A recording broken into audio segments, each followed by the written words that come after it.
qualified to do. They will say, oh, due to one reason or the other, they will employ a white person. And somebody will say to me, why don't you write and protest? I say, no, I won't. It's not my country. Anything they like, they can do. You don't know what will happen. You don't know what will become the outcome. I will scatter you amongst the peoples of the world. You are taken from everywhere to everywhere, and today you are worth nothing. And there you will bow before wooden gods that neither your ancestors have known. The God you were taught to know and love by white people is not the same Chukwuabiama you once worshipped. Everything you know now is pure rubbish. And I said I will preach this gospel. You know me, I preach the truth. I don't give a damn, I don't give a toss. Every Sunday, what you're worshipping is not the true God in heaven. That is what the scripture says, not man. Some of you will say, oh, leave it now. We are doing very well, but you are suffering. All the curses we have read out here will be upon you and your families and generations yet unborn. Ask the senator. If the senator said that they will shoot the son dead by the same policeman in the zoo, he will say no. But today he's burying a son. Okoro is his name. Shot dead. You exchange the everlasting covenant and laws of the Most High for the thing they brought you from Europe. And today you are suffering. And they have taken possession of everything that you have. Isn't it very funny? Isn't it very, very funny? Righteousness was exchanged for prosperity. Truth exchanged for lies. You became liars. You shall find no rest among those nations. You will tremble in your heart and in your anguish as you're coming here. You will be afraid that police will stop you on the way. It's in the scriptures. Open search. Even in America, are we safe anyway? In China, there are some people planning to call police for their own brothers in China. So that when I'm broadcasting, the police will come and arrest people. They will go about and say, oh, wherever director goes to, nobody should come because police will arrest you. We know them and they cannot come to Biafra land. If they come there, they will die. They know that very well. You will find no rest in Malaysia. No peace of mind.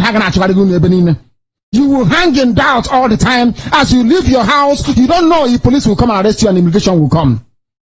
You will live in fear day and night. You will have no assurance of life if you will see tomorrow or not. All these things are in the scriptures. First, the book of Deuteronomy. It is very, very sad indeed, but it is true. Is this the paranoia of our ancestors experienced in America? Even everywhere, including Martin Luther King, everybody was in a big, big mess. This is Radio Biafra Service 2 coming to you from the platform of Radio Biafra London.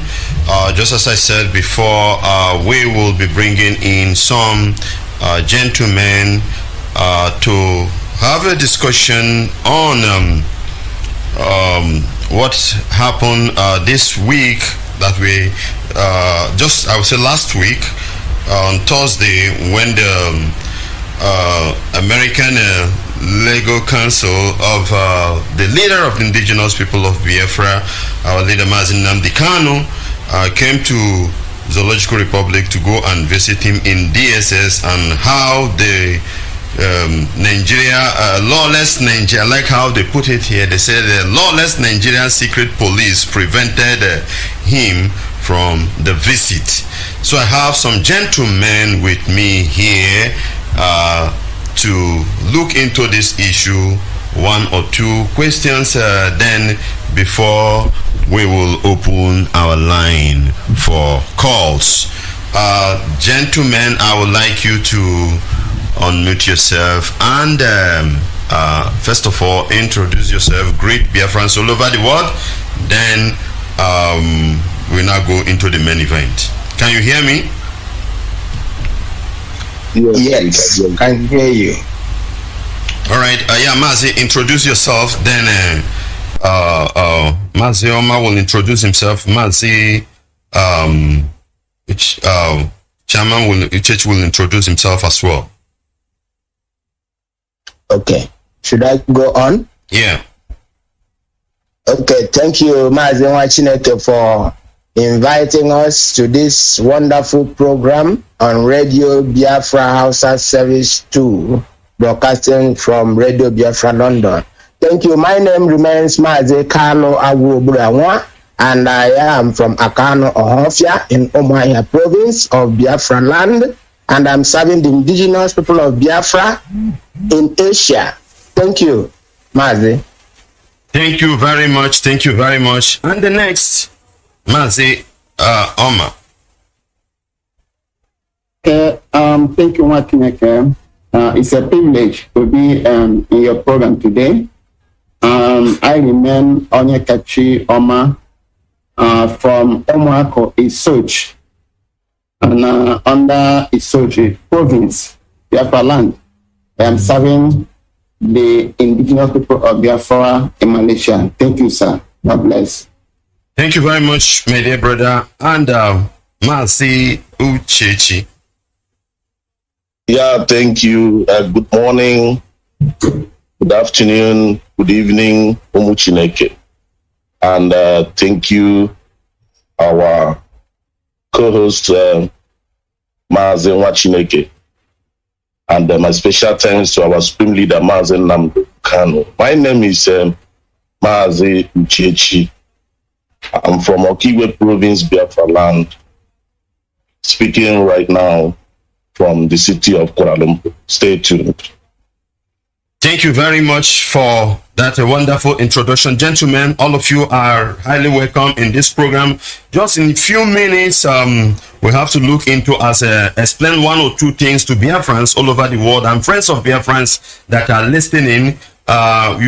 We need to explain to them from your own take and from your own understanding, from your own field, what is happening and what do you think that is about to happen in a few minutes. Let me start with Barrister Carlo Agwo. Carlo Agwo, you heard what happened. I believe everybody, all of us have heard what happened. The Bruce Fein, United States of America based lawyer, for as an international lawyer, came to Zoological Republic of Nigeria to go and visit his client, which is our leader Mazi Nnamdi Kanu, and the lawless Nigerian security police prevented him. What do you have to say over that? What is your stake over that? Are they right? Are they wrong? What do you think is their intention? Biafrans would like to hear from you. Okay, thank you, Mazi Nnamdi, for throwing this question and also giving me this opportunity to air my view and say my mind as regards to the developments which you have just mentioned.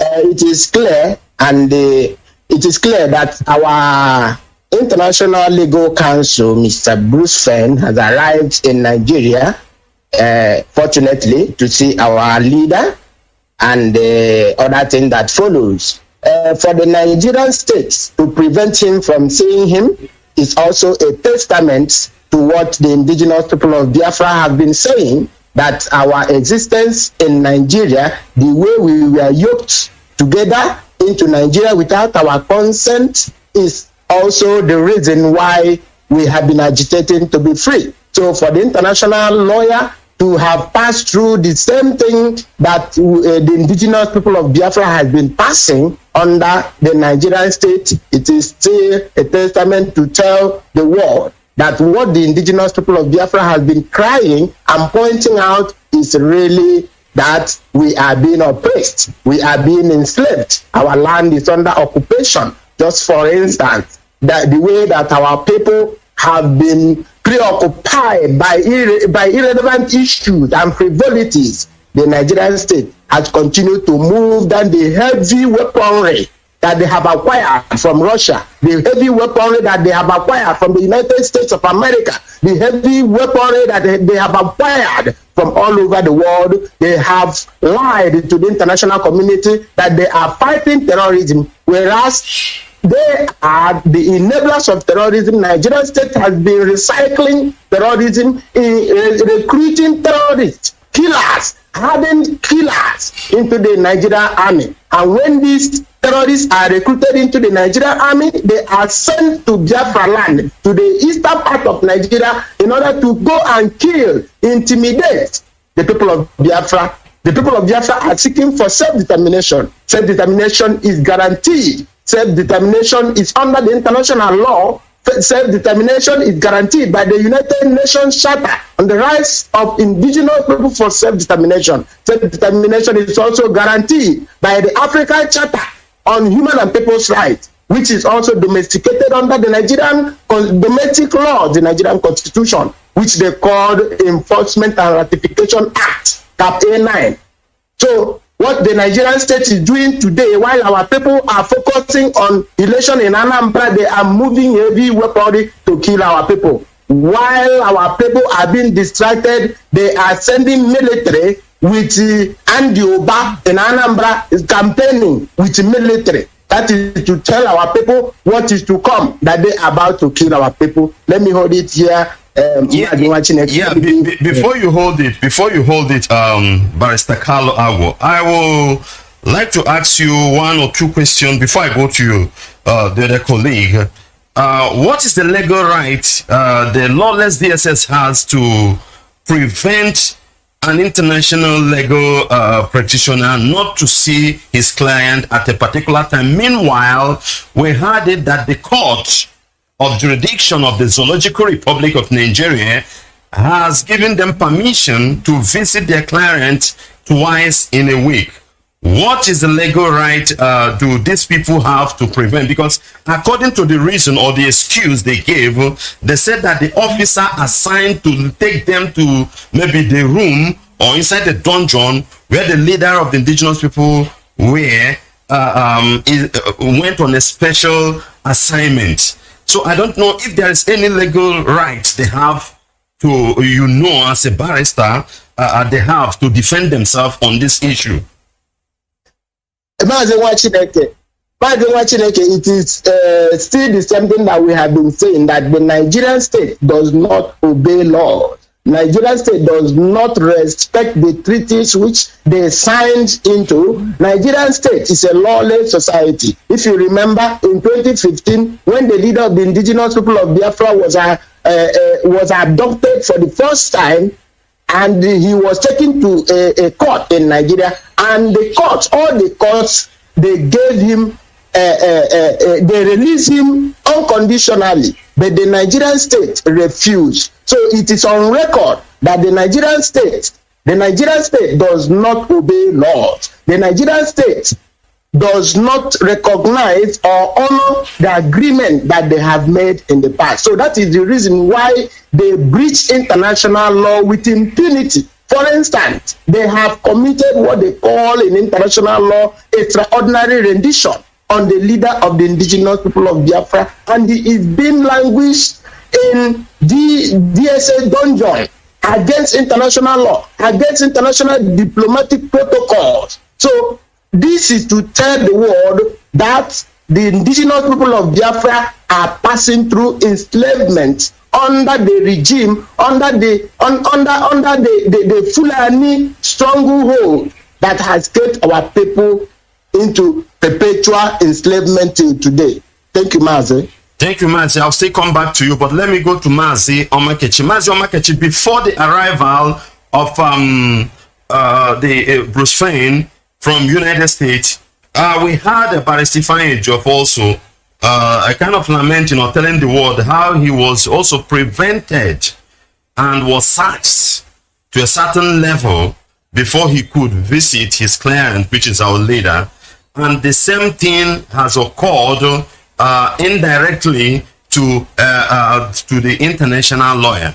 I don't know, what do you figure about from this thing and the game you think that the DSS are trying to play over this issue? Okay, thank you, Mazi. Thank you so much. Before I go ahead for the question direct, I want to make a comment on the previous question you asked my colleague.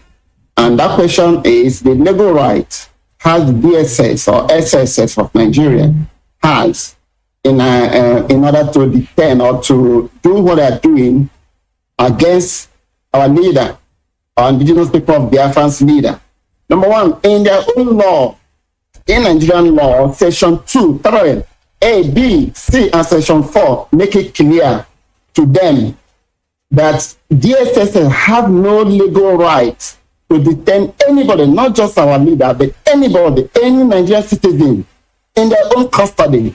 If there is anything beyond 24 hours, if there is anything the individual did against the law or known by law, they should forward it to the appropriate authority. So holding our leader for almost close to 2 months or 3 months now is already atrocity against humanity.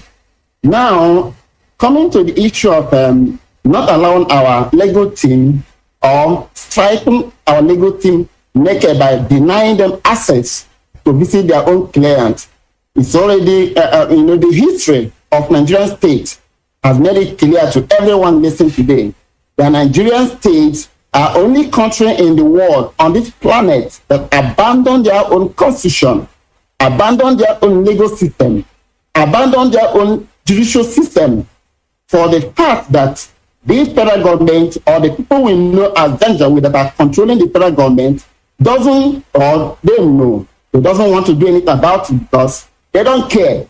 Let's put it this way.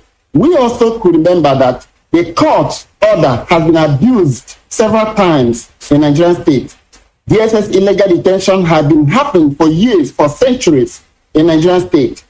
Adoption from Kenya, just like my brother said, is an illegal proceedings. It's not known by any law in the world or in any country, but it happened in Nigeria, and the international community are keeping quiet. They are keeping mute. You talk about our legal counsel being detained or being denied access. Let me take you also to a particular place in United Nations General Assembly law. And what is it? In 1988, December 1, to be precise, National Assembly UN make a law, a resolution on the right of detainee enacted in December 1.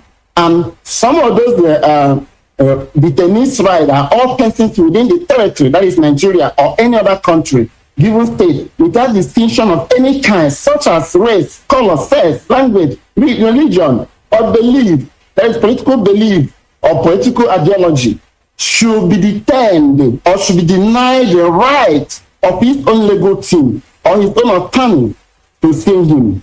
This is the United Nations law I'm talking about. I'm not one that who wrote it. They can go, I quote it again, 1988, December 1. They can go ahead and start for it. But this thing has been happening in Nigeria against our leader, against Mazi Nnamdi Kanu, and nobody is speaking. So there is no right of anything known by any law in any country that or any person should be denied access. Talk about happening to international lawyer. Like my brother said already, we have seen it already. We have known, and we know their plan game. And one of their plan game is delaying parties, which they have started. We witnessed this in 2015, when our leader was forced to detain for close to 3 years. We witnessed this such an attitude, and it's happening again. And according to your question, there is no right they have. And the Nigerian game or the tennis and the DSS game here is continue abusing their own law and taking time, buying time every day in making sure that as far as they are back with some powerful figures and they don't care. And we cannot be watching. The IPOB worldwide will not be watching. We cannot continue watching. But we are still obeying. We are advising our people all over the world to continue. We are watching with keen eyes. We are watching with keen interest what is going on daily basis. And we are getting the whole information on where they are driving at. And at the end of the day, I believe that God Almighty will see us through, and we are going to do the necessary thing for us to get things done as supposed to be. Thank you, Mazi. Let me hold it here. Thank you. Thank you very much, my dear brother. Then, still back to the first question. What happened now? The same thing to Barrister Ifeanyi Ejiofor. Similar thing to the foreign lawyer. This thing now, is it a mistake? Is it a coincidence? What do you figure out? Is it a game they are trying to play? Biafrans are listening. Maybe they can get one or two things from you. What do you think they are trying to play? What kind of game? Or is it a mistake? They said that the man assigned to take him to the room, not that the place is so far or wherever, is on assignment, a special assignment, whereby we had in an interview by Stephen Ejiofor said he informed them, number one, that the international lawyer is coming, number two, and they are coming on this day for a visit. Then this didn't happen, despite the humiliation they gave to Stephen Ejiofor. So I don't know, can you figure out one or two things for Biafrans based on this thing that you think that this is what they want to do? Okay, Mazi, thank you so much once again. In as much as I know, and all of us know, I am not a legal practitioner, but I know a little bit, just like I believe most of your fans are aware. We are all following the world politics and what is going on in our country, in the world today. As far as the law is concerned, according to what they call terms in law, binding precedent, that is court's decision that the attorney must be given an access, free access to see his clients. And also there's what they call court law, case law, that is using a previous court's decision to determine how other case should be applied. But the fact in this our leader's case, such a thing have never had before in any law court known by the law. That means not allowing a detainee to be seen by his own legal team or his own legal counsel. It's not seen anywhere. That means, according to your question, it's a deliberate action. It's obvious. It's a deliberate action. Also, there's what they call in law discovery. All lawyers to have the access should be allowed, should have access to see their clients as to examine the facts and contention in the court of law. That means if they are not allowed to see the clients or their own clients, how can they extract information to defend their clients? So this is a deliberate action by the DSS or by the Nigerian government in order to continue doing atrocity to detain our leader in their custody. So it's not known by any law, as far as I'm concerned, as far as any legal professional concerned, it's not known by any law. It has never happened before. This is the first time I heard it, and now international lawyers have witnessed it. That means there is where they are driving at. They did not make a mistake, Mazi. They did it deliberately. Thank you, sir. Thank you very much. Thank you very much. Thank you very much for that. Let's go straight to Mazi Uchechi. Mazi Uchechi, you can hear me very clear. What do you think that is going to come out of any judgment based on all these games we are seeing now coming out from the DSS and from the Zoological Republic? If the trial should be in the Zoological Republic, number one, remember that is extraordinary rendition. In other words, Nigeria is legal in what they are doing. Nigeria is absolutely legal in what they're doing. But let's say the trial continues in the Zoological Republic. What do you think that will come out of this, Mazi Uchechi? Can you hear me? Yes, Mazi. We hear you very, very loud and clear.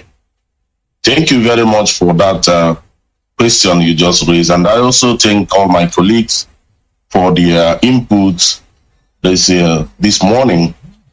And they have stated and touched a lot of things. And that is exactly what the zoo Nigeria represents. First of all, the topic most of my colleagues has touched regarding the arrival of the attorney. We have to ask ourselves, who is Bruce Flynn? Who is this attorney? What is the profile of the briefing?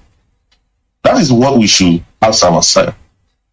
And now remember, each time we talk about, you hear the presidency, the cabal of Fulani enclave in the seat of power, talking about the lobby of IPOB, Indigenous People of Biafra, doing in USA. Your mind will recall, and they will not be deviated from putting your mind on this attorney who just arrived in the Zoological Republic of Nigeria called Flynn. He is the pioneer, he is the engineer spearheading all these kind of things that is making the zoo to react either positively or negatively. You can hear it each time. Like remember last year during the lockdown, when our leader was on air broadcasting, there was a breaking news came from Asrock from the presidency saying that Mazi Nnamdi Kanu, IPOB have been paying about $85,000 to lobby firm in the United States to fight the presidency of Muhammadu Buhari. And then you now bring your mind what this man has come to Nigeria to do. And as a result of that, they refused our legal teams entering to see our leader. Now also, one thing we should know here is that there are 3 things you cannot remove from a man. This is very, very essential. We should also look into that. These 3 things, what are these 3 things that you have to look into onto a man that makes a man to be in existence? 1, you should not remove a man from his spiritual father. What I mean in the spiritual father, call it his religious affiliation, call it his pastor. Secondly, you should not remove a man from seeing his doctor. These are one of the pertinent questions that are inevitable in the existence of a man. When you remove this kind of a thing from a man, that is to say, you have deprived that man his real fundamental. In fact, the person is no longer living. And also, lastly, which is the 3rd one, is when you deprive a man his lawyer, then what do you think that person should do? This is exactly what is happening, or what had happened about the arrival of this attorney from United States in the name of Prince Bruce. They could not allow to see our leader. Now, this is to bring it together to all the whole thing the indigenous people of Biafra have been saying all this while. Remember, this man that just visited the Zoological Republic to want to see our leader to frame right now.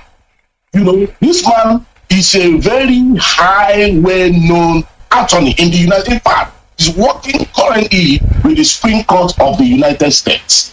This is the thing, some of the things we should not even remove from the discussion we are having right now. Now, when this man came to the zoology to see his client, now they refuse him. But only remember, all this while, all these weeks or months, lately, the legal counsel in Nigeria, Barrister Etiofo, they have been trying to make some things difficult, which I believe, because I have listened to 2 times interview of Barrister Etiofo on Voice of America, Voice of American station. You know, he have always said and broadcasted to the world that look at some of the things that have been happening. Maybe when this man have not arrived in Nigeria, they will be thinking that maybe what is, every statement or whatever that comes in Nigeria, sometimes people might not take it serious. But the incident of what has happened right now, or what is about to unfold, but I believe that these people, they have their aim. Maybe they just are starting on Thursday to see, on Friday to see our leader. For them, you know how they like to do their thing. They like for them to package themselves very well. All right, Mazi, let me direct you to this question straight. What do you predict is going to happen on Monday, tomorrow, for the visitation based on this game they have been playing all this while? What is your prediction, just in 1 or 2 minutes? Thank you. All right. My prediction, or what I foresee coming right now, is that why they stopped that visitation, not allow the attorney to see our leader on weekend, was for them to set their own delegate to meet the attorney, to talk, maybe to try to let them to talk in their terms. Oh no, forget what we are trying to put things in order, but I found from there we'll give you chance. Mazi Nnamdi, I'm telling you, by Monday or this week we have entered, I believe they don't have any option to allow our legal team to visit our leader. They will see, and if they don't do such a thing, if they don't do it, then the zoo have also nailed themselves and put themselves into a more hustle. Remember, according to some of the interview granted by this attorney, there are some cases printable in the United States Supreme Court, and also some cases printable at the ICC. So all this thing will be now a compelling evidence in what they were using to nail the G. That's my stake on that. Because of that. Thank you very much. Let me come to you, Barrister Carlo Agu. What do you think that there is going to be a fair trial if this thing, based on all these games they are playing? Do you think if there's anything like fair trial or normal justice if this thing will take place in Zoological Republic Court? No, no, there will never be any form of fair trial, because from what we have seen so far, and also from the position of the Nigerian state, by going to commit, by breaching international law of extraordinary rendition, at that point, you will know that there will be no fair trial. Nigerian state has already positioned the Fulanis both in the judiciary. When you go to the Nigerian judiciary now, you will see that there are specific judges that were handpicked and placed for specific purpose of suppressing the agitation for freedom, suppressing the agitation for the for self-determination, which is a guaranteed right under the law. So the Nigerian state has already placed judges to make sure that they survive the rule of law in order to implement the agenda of the Fulani. So in my own point, in my own understanding, there will never be fair trial. There will never be. But the good news here is that this international lawyer who have initiated a lot of litigations on behalf of the indigenous people of Biafra against the Nigerian state internationally. So this will be a testament. Let me add this to you, Barrister Carlo. As a lawyer, as a practicing lawyer, extraordinary rendition is against the international law, and it has been broken by the zoo. What are you expecting? What should the Biafrans be expecting from the international community that we have not had much from them? Well, as a matter of fact, the destiny of the indigenous people of Biafra is practically within the hands of the indigenous people of Biafra. So when we are talking about the international community, we are just trying to, not that we are expecting anything from them, but we are just trying to put the facts before them to shame them, because they are not going to do anything for us. Our destiny is in our hands. The way we conduct ourselves, the way we channel our agitation through one central command will give us our freedom. So what all that thing that we are doing is just an extra. What the international lawyers, what the outcome of the whole litigation we have in the ICC at the International Criminal Court or International Court of Justice, all these litigations, any outcome positive will be an extra. But the main point I'm trying to make is that the destiny of the indigenous people of Biafra lies in our hands. Thank you.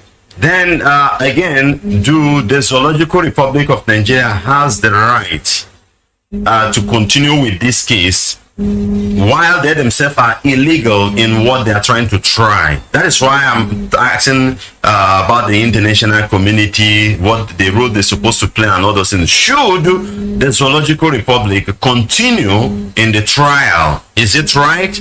Because it's good you educate us a bit, Biafrans all over the world that are listening based on your profession. Because let's say, for example, because it's quite obvious that the zoo is wrong in what they have done, then they are wrong. Should they continue? And if they continue, what should be the reaction from people and from the globe That is why that's what I want you to just educate and enlighten Biafrans a bit from your office as a legal practitioner. Well, Mazi Nnamdi, as far as I know, our lawyer have already cleared the air based on that extraordinary rendition. Extraordinary rendition is against international law. Extraordinary rendition is a breach of international law. So on that basis, Nigeria has already breached international law. So now our legal counsel said that in normal circumstances there shouldn't be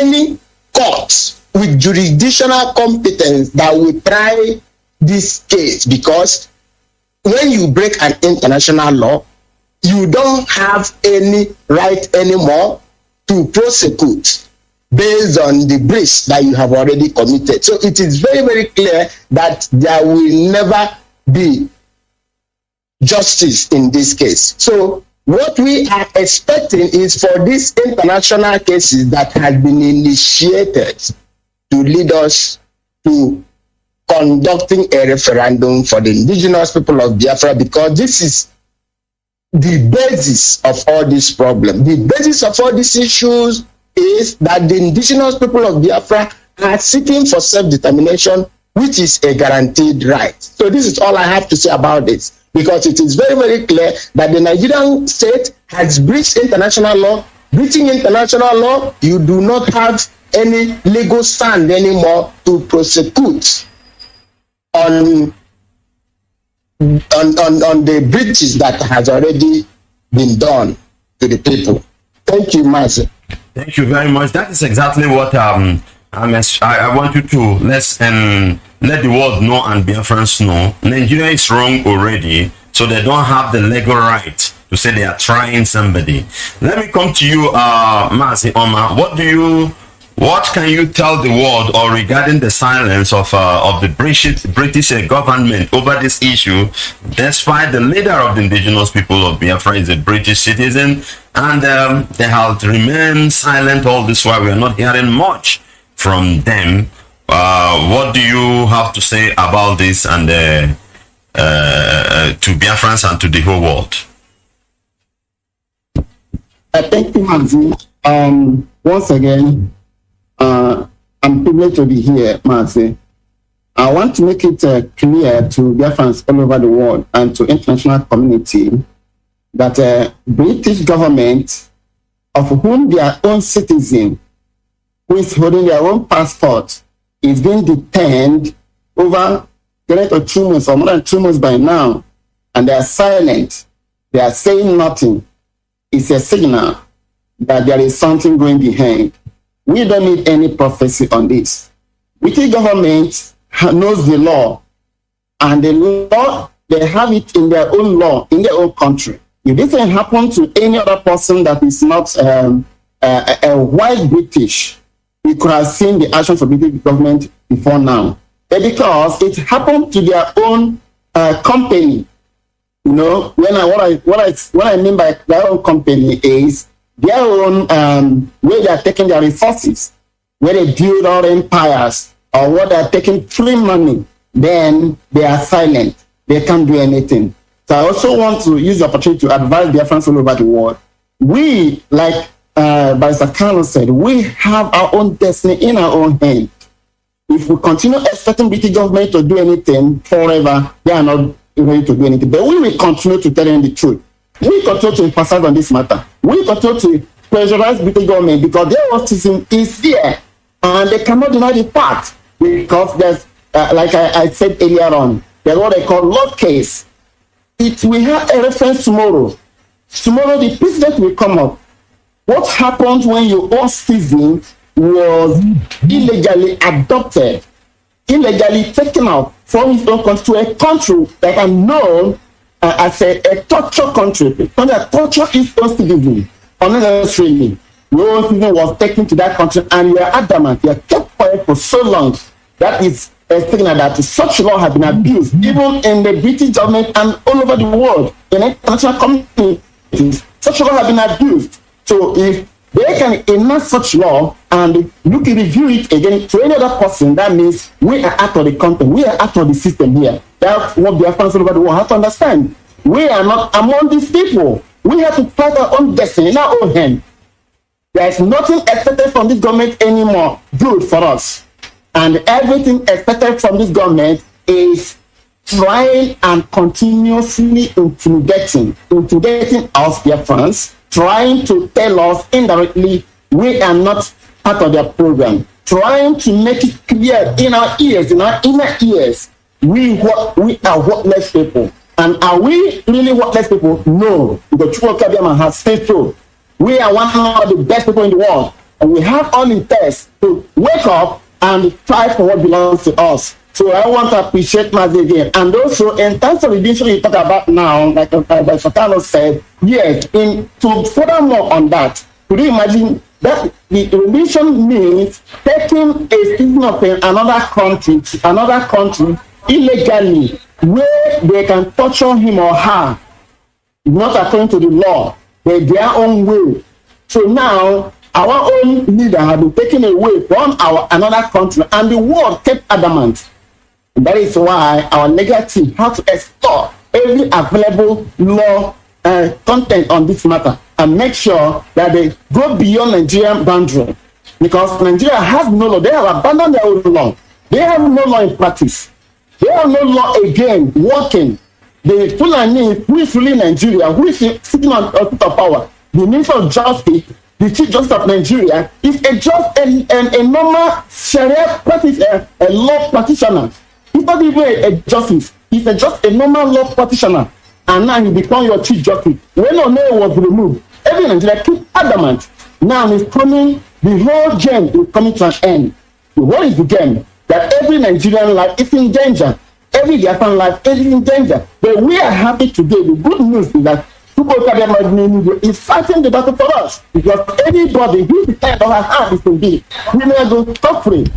The world abandoned us, God never abandoned us. And we are working hard for that to achieve. In less than no time, our leader will be out. Let's concentrate that action will be taken. And that action will soon be hard within Biafra all over the world. Thank you, Mazi. God bless us. Thank you very much. We'll be rounding up, gentlemen, on this program. But before then, I would like this question to go around to all of you. Starting with you again, Barrister Carlo. What of Nigeria is a lawless state?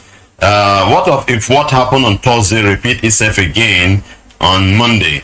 What do you think should be the legal action to be taken globally and locally? Well, the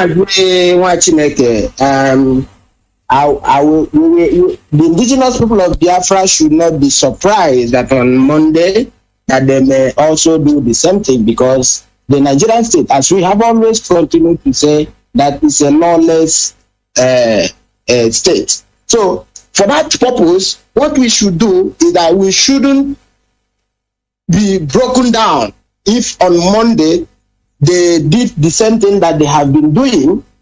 So what we should be doing now is to concentrate and follow the leadership of the indigenous people of Biafra, which has always been there, working tirelessly to see that this movement arrives at this stage where we are today. So on Monday, we will be expecting the worst, because the Nigerian state, they are trying to play on the minds of the indigenous people of Biafra. That is the reason why you say on the 26th of August, when he should have been in the court, he wasn't. 26th of July, he wasn't. They couldn't bring him to the court because they are playing on the minds of the indigenous people of Biafra, because they want to see that the IPOB movement structure is destroyed. So that is the reason why they are keeping our leader incommunicado away from us, in order to cause confusion, because they have already paid their agents to make sure that they instigate our people to be indisciplined.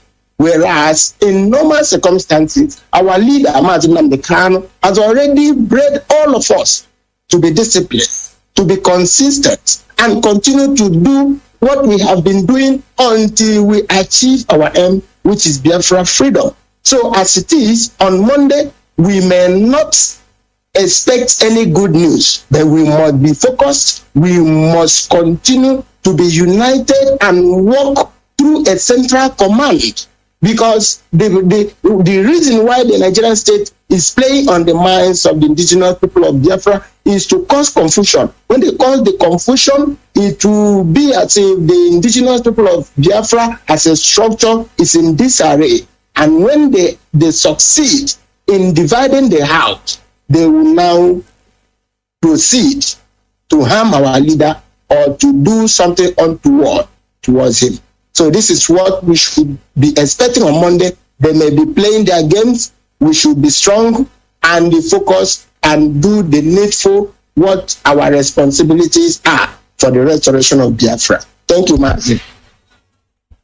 Thank you very much. And I will move to Omar as well. Omar, in rounding up, use it to round up, what do you expect? Or what do you think should be done, or the global or whatever, if such a thing is being repeated?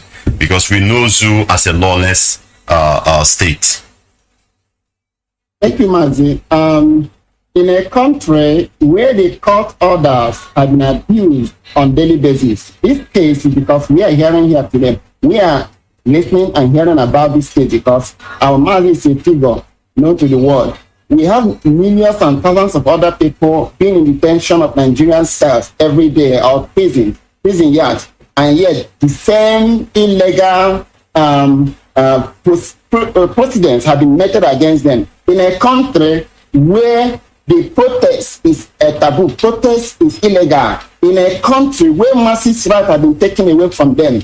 In a country where the terrorist group have been rebranded as a bandit in order to justify the genocide they are committing against their own citizens. In a country where all the legal, the government of the day has been the sponsor of the illegal group or terrorists in the same country. What do you expect, Mazi? We don't expect anything good from that country. That includes that coming on Monday, we are not expecting anything different from what we experienced before. But we want to send it clear to the Nigerian government. They have to do the needful. It's a must. It's not a choice this time around. It's not a choice. It's not a threat. But it's a must. They have to, because we are not keeping quiet. We are monitoring. The world is monitoring. Everyone is monitoring. So all their moves, we are detecting and monitoring one by one. And I can promise them that they can never get away from this. Also, I want to appreciate our legal counsel. They are really trying. Our legal team, they are doing wonders, and both local and international. And little thing I want to add to them is, I am not advising because I'm not advising them because they are doing wonders. They are smart enough. I also want to let them know that they have to explore if they do the same thing on Monday, because if you listen to our legal counsel leader, Pastor Joe, he always say that we are doing everything possible, and there is a greater hope every day as God of Chukwukabiama is working along with them. I also want to add, Mazi, they have to explore, go further, because Nigeria has no law known to any humanity. Nigeria doesn't practice any law known by any humanity. And in order for us to have a solution on this, if such a thing happen again on Monday, let them explore UN 1988 enacted, which is spelled out the conditions. They have more than 10 articles there, 1 to 10. It spelled out how to deal. And at the end of the day, they concluded that any country that did or committed such an offense should be sanctioned. So we have to stick to this. Our legal team have to go further. Teaming up with our international legal team and local one. I know they have been doing that, I'm sure. Not just ICC only, not just United States only. They give much pleasure to United Nations, who enacted this law, throw their own law to them, except they also want to abandon their own law because of Mazi Nnamdi Kanu or because of Biafra. Good and fine, let the whole world know this, that they have abandoned their own law they made. So they have to pressurize them on this aspect. Secondly, if that one failed, I want to advise, or I want to talk to Biafrans all over the world. Let's be calm. The direction will come. Our GOF is working tooth and nail. They are working day and night to make sure we remedy this situation, because our leader cannot stay there. No, our leader must be out.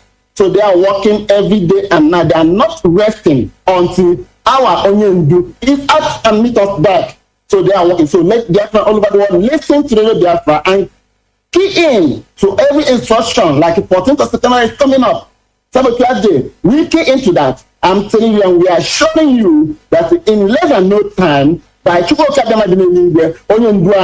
man, the great man of the earth, the greatest man of the earth, His Excellency will be back to us. God bless us. Thank you, Mazi.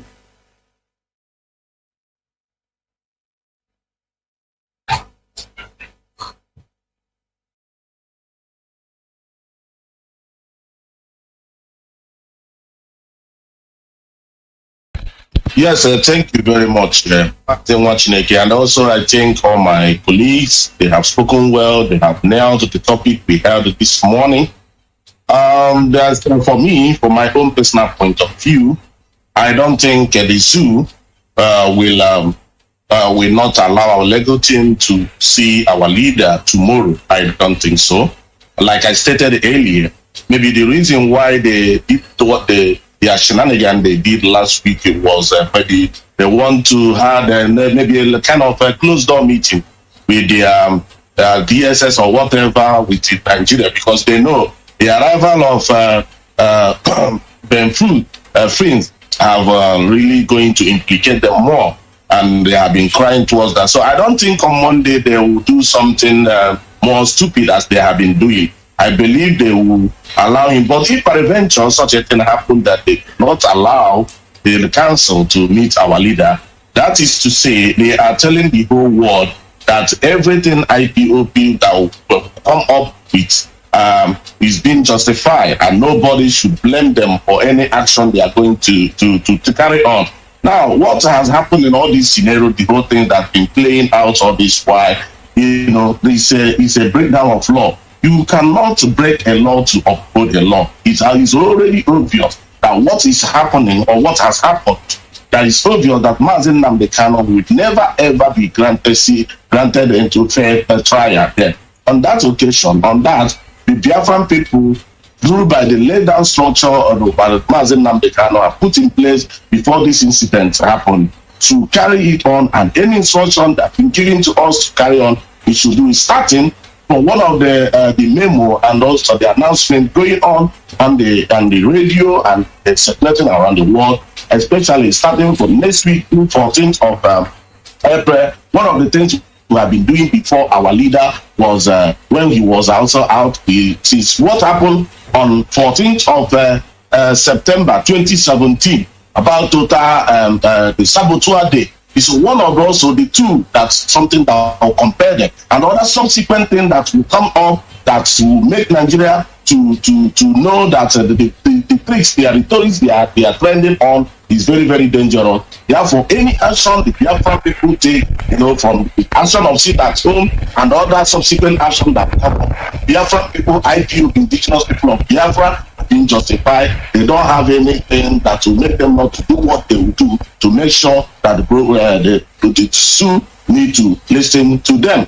And the end means of all these things going on, what will make it to have peace in that nation, to call for referendum. Because if there's no referendum, I read, I don't know where that comment is true, one of the comments made attributed on weekend from Gary Bashir. He stated that they have done a lot of things, they have done everything to make sure that the leadership or the IPOB, comes to their camp. Do you think all these white things are going on? There's no indoor or closed door dialogue going on. But because we have a man who stands taller to tall, who stands for what he believes, who say that I will not betray you people. Rather, you are the people that will disappoint me. So I believe Mazi Nnamdi Kanu still remains so strong, and they have been trying to bribe him or trying to tell him to take this offer and stop the agitation, which is not doing that. Make them, they don't have any way to hide it or to keep it within themselves again. They will come on and release some statement and say that the IPOB, the Biafran people still support Biafra. So when all these statements are coming out, you will notice as a human being that there's indoor or closed door negotiations going, which they will not tell us publicly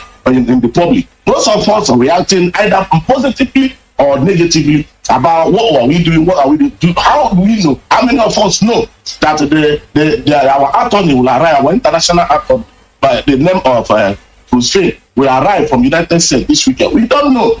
So things are happening, but we should not expect everybody to come out in the public to announce it. Look, what is happening, we are seeing coming out in the public domain on social media like Facebook, all these guys.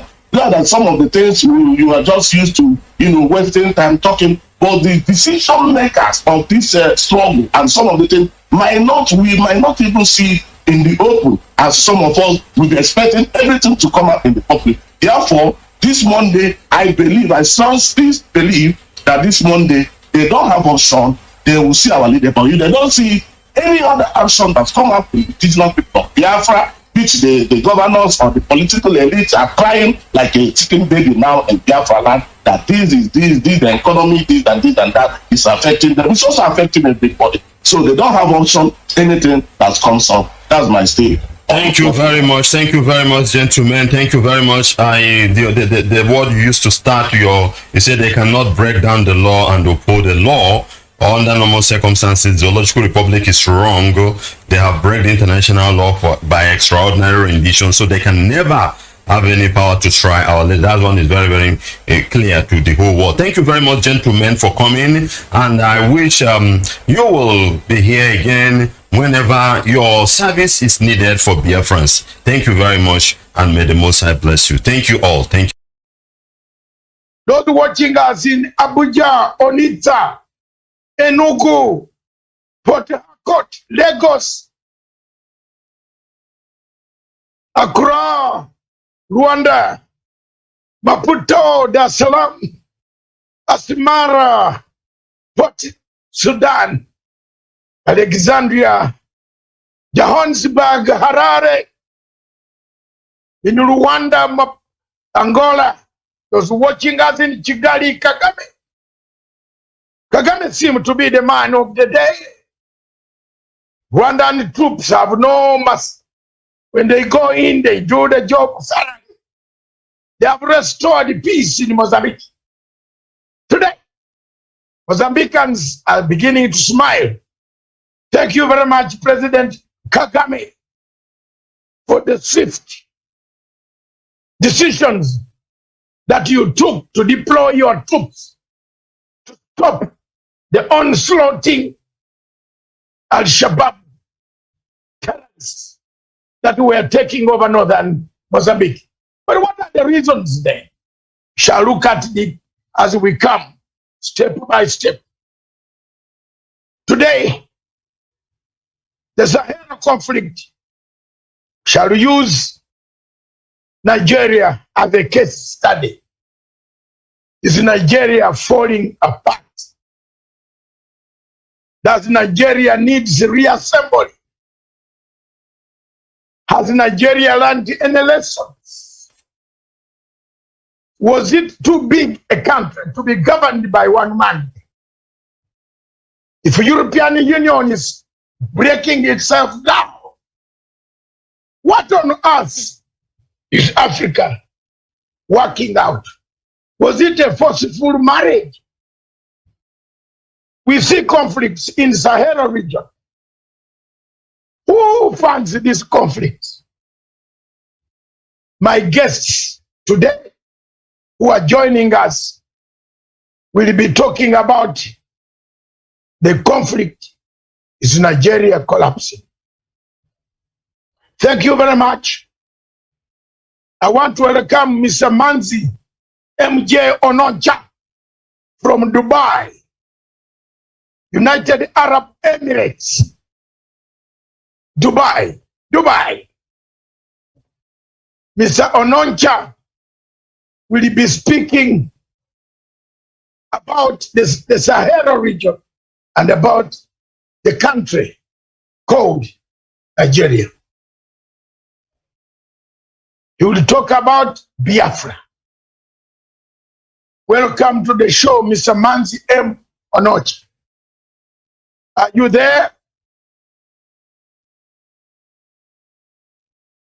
Hello? Mr. Ononcha, are you there?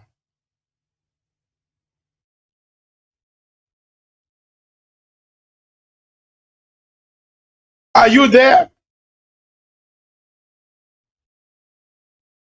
Mr. Mike or not? Are you there? Technical problems. Can you come online? Technical problems.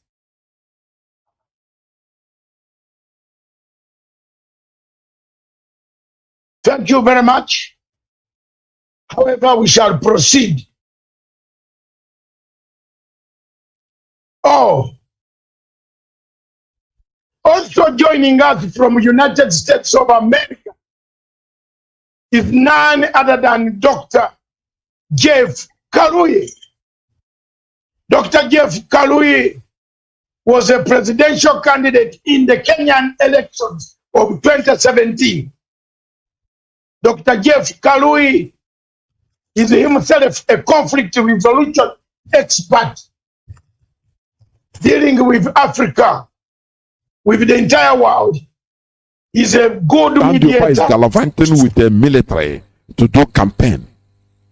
They are there to subjugate their people for the Fulani Caliphate. But let me tell you one thing. No politician or politicians or group of politicians can ever defeat the people. You know why? The people are always there, but the politicians, they are not always there. The people are everywhere, but the politicians, they are not everywhere. So it is pertinent to all and sundry to boycott that visit of the impostor they call Buhari in Imo State. Our leader is in the dungeon, and they are, after killing us, destroying homes. Most of them are, boasting that he is bombing. He is the person that brought military, bombing everybody, killing our people. Have you read the reports of Amnesty International? How many thousands officially that they killed, Nigerian government killed from our land? Have you read it? Thousands, and many more are still missing. And now you want to come out, they want to use you. Hey, come out for president is coming. We should boycott this. This is the time. This is the time to boycott that's anything that coming of imposter called Buhari. Because if if you come out to cheer them or you support them, you know what? You are sealing, you are signing that look, that we are slaves. Our leader is in their custody illegally, and they are coming to tell you that you can't do nothing. Do you know, in a democracy, power belongs to the people. Do not in any way support them. What is he coming to do? Andy Uba has gone to Abuja. These people, they are rounding us up. Imagine Hope Uzodinma being there, albeit illegally, because it's imposed there for a reason. And we are seeing what is happening, or what happened, and continue happening. How he's killing our people. Whereas the Fulani, they are protecting their own. Can't you ever, one time at least, think deeply, remove being biased in your brain and think?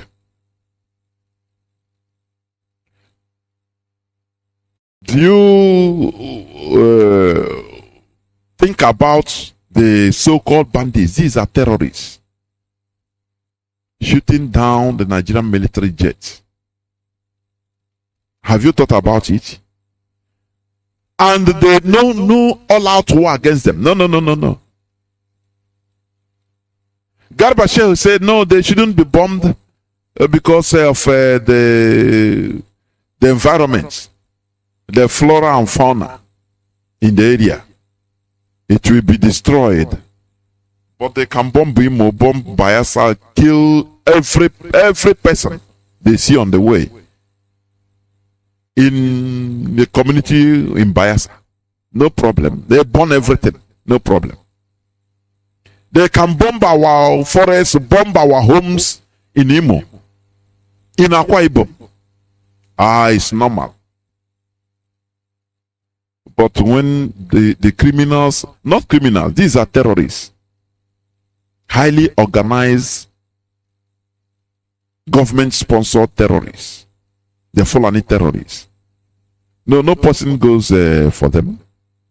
They live beside every military quarters in Nigeria.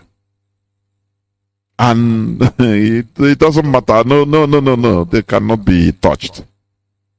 And you are still believing in one Nigeria. Are you not stupid?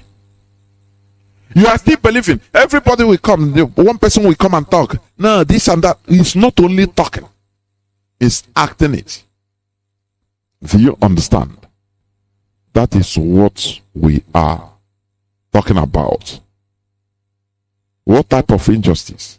The terrorists that are killing, destroying lives. Let me read. Even, do you remember when the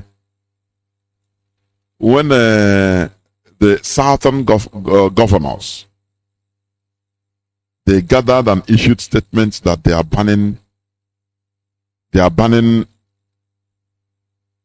open grazing, cattle movement, and all hell broke loose.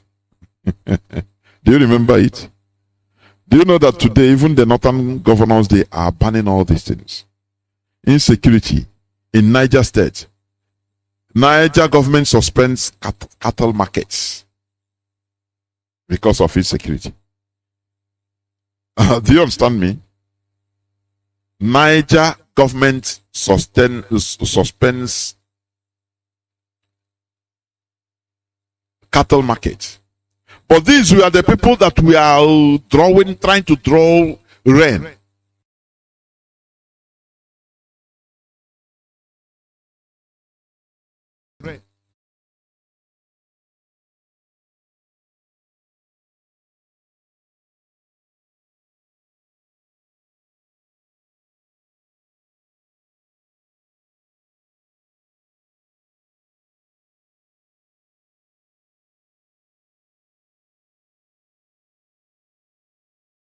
Abduction of students. He does that. The abduction of students that they use in enforcing good luck, Jonathan. Bring back our girls. Oh, Chibok girls, ricocheting everywhere. You know, there is something like Pastor Bosun said. He said Christians are always used by Muslims to conquer themselves. It's true. It happened in Turkey. What happened in Turkey? The inventor of the weapon used in conquering Christians is a Christian. I think from is it Serb or Croatia? That time, is a Christian. Do you understand? But the Muslims, they are smarter. They can pay anything, do anything in order to obtain superiority. Christians, they believe in, go pray, no problem, it doesn't matter. It doesn't matter now. Waiting, how can they colonize Nigeria? Who is talking that?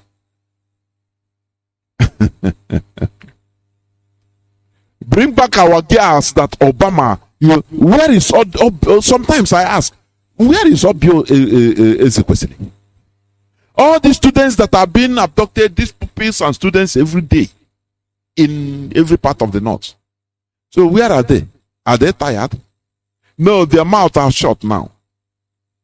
Do you see how they use indigenous people to conquer, deliver indigenous people to them? The Fulani. This has been, we are in this generation, things are happening in our presence. Koro. According to Pastor Busi, say we have seen it, we don't know, we don't understand what we are saying. During the time of bring back our girl, good luck, everybody, even in the churches, they are preaching against it. Why, president? Chibok girls. Everybody now become Chibok girls. Today, they are abducting girls, boys, children, every blessed day. They even ban media houses. not to be speaking about it. Do you understand? Where is the campaign? You know, I say the problem with the Nigerian indigenous population is the problem is inside them. They are the ones lighting fire that is burning them before God and man. They are the ones lighting fire that is burning them. Do you understand what I mean? Had it been is a southern president, it's a non-Fulani president, you see every mouth everywhere. Today, can you come out to protest? You know, after you say they are using takia to deceive, it's normal. If you are gullible, you become deceived. You know, I used to pinpoint this so that people should stop blaming their. You don't blame blame yourself for falling victim. You don't blame your subjugators because they are human beings like you. You don't continue blaming Fulani this and that. No. Are you not a human being like them? A tiny set of people. You say they are using takia. Which kind of takia? It's allowed. The Bible you are reading, is it not Jacob deceived Esau. And Jacob was blessed. Today is a big country. Where is Esau as a country? But he was the victim. He was the victim, Esau. If it is going by your way, by your sentiment, Jacob would have been destroyed. And Esau will be made a very big country. Where is Esau as a country? Today, Jacob is a direct country, Israel. He say, Israel, name Israel is a country today. Where is Esau? But Jacob is a supplanter. He's a trickish man. He uses takia. He's the deceiver. You know, if you are gullible, you are not even representing any God in you.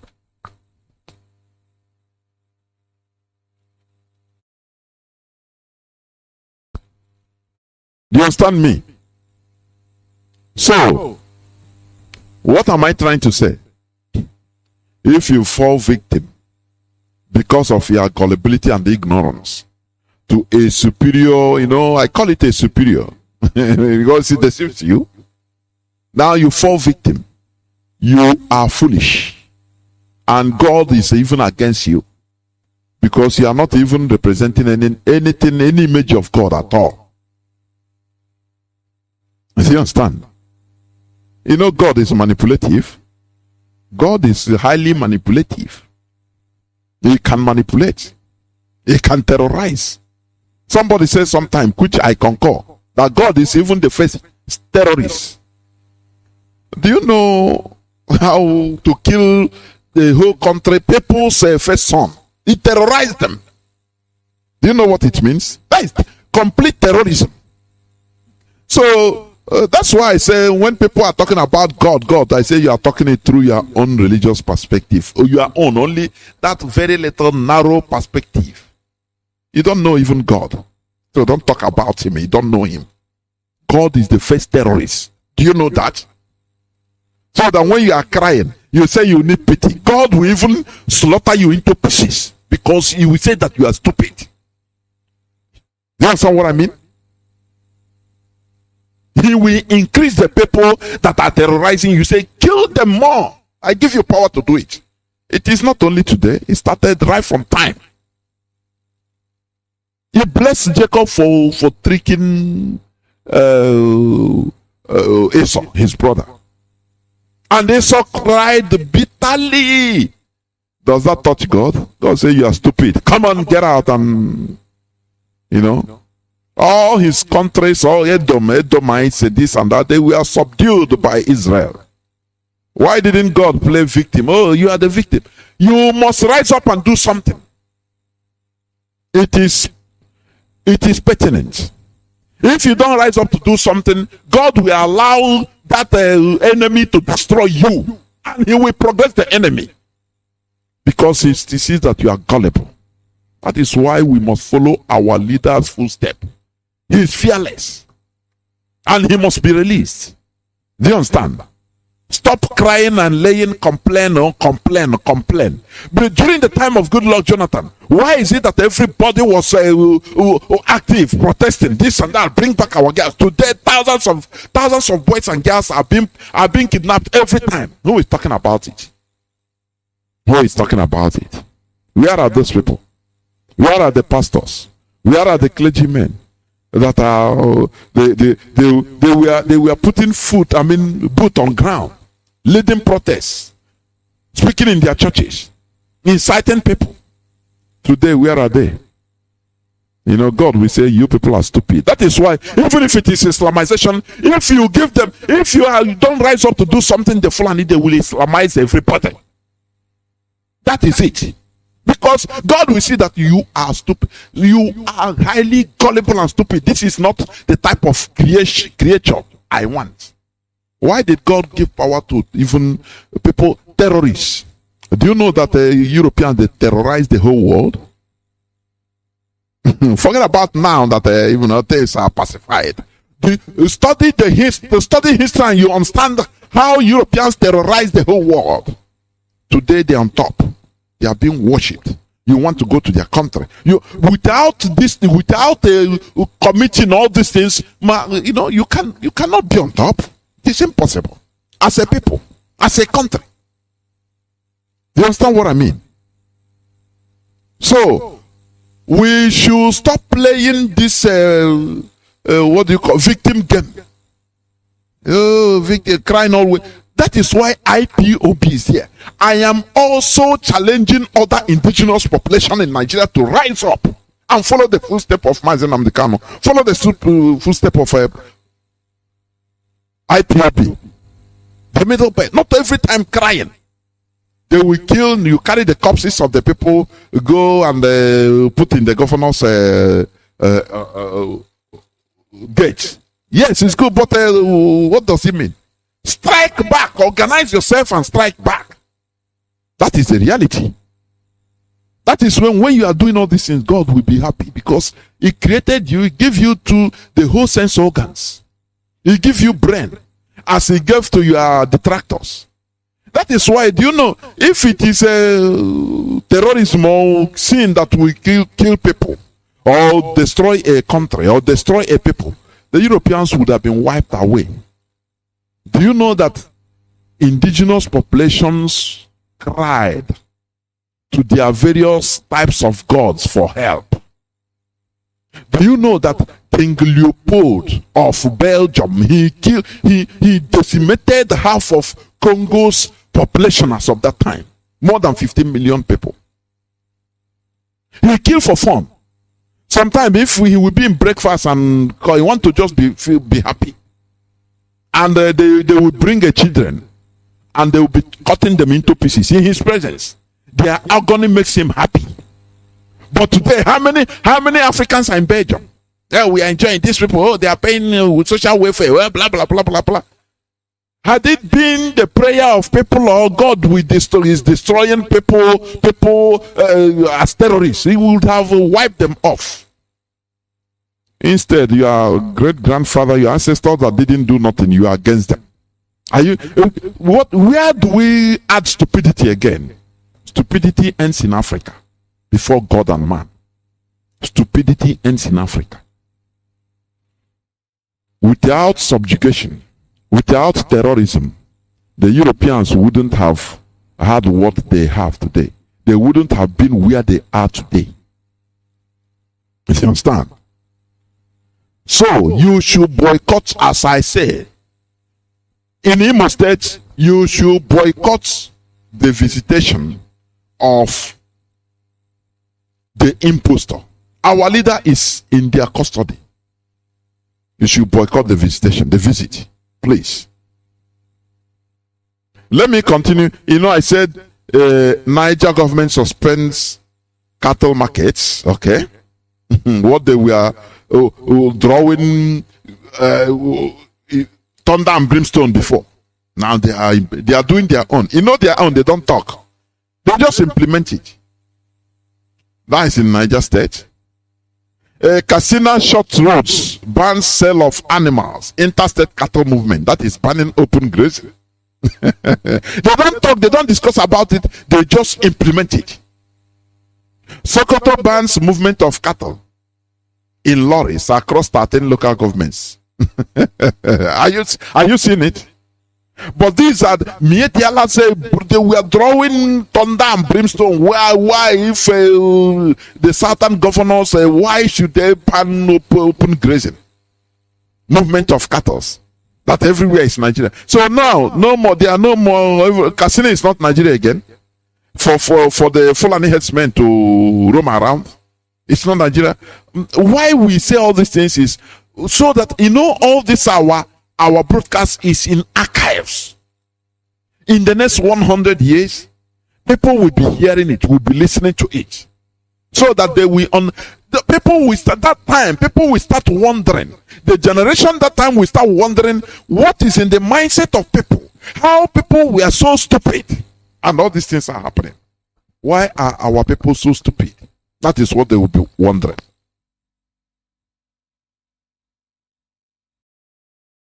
Therefore, what we are saying is for you to ponder.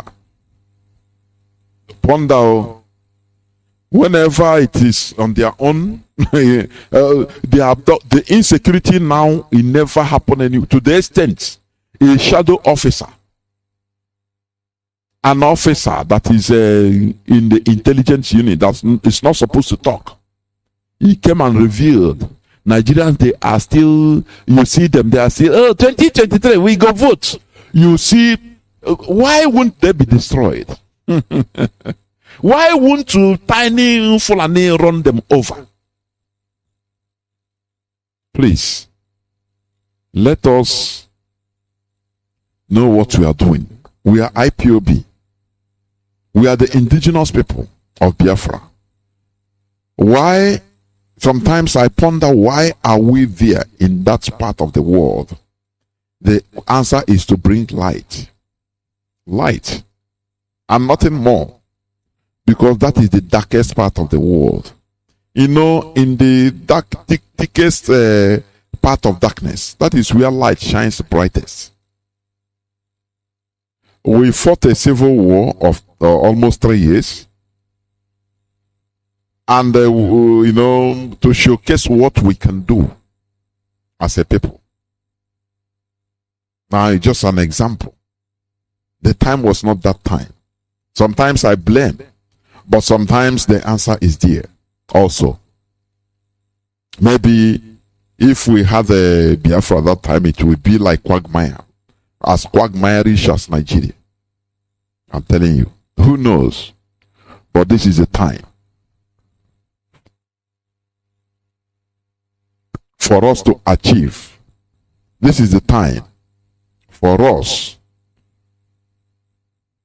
to restore our nation, and nothing can stop it.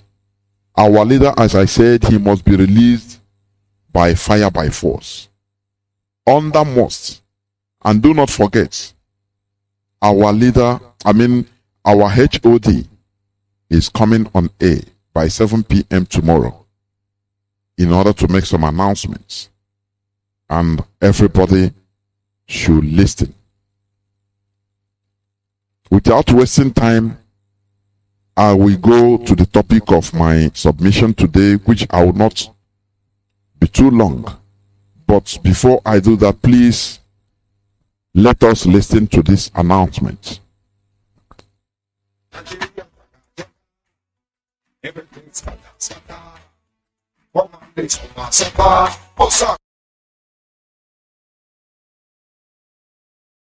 Our Father, they will destroy you from everywhere, and today you are worth nothing.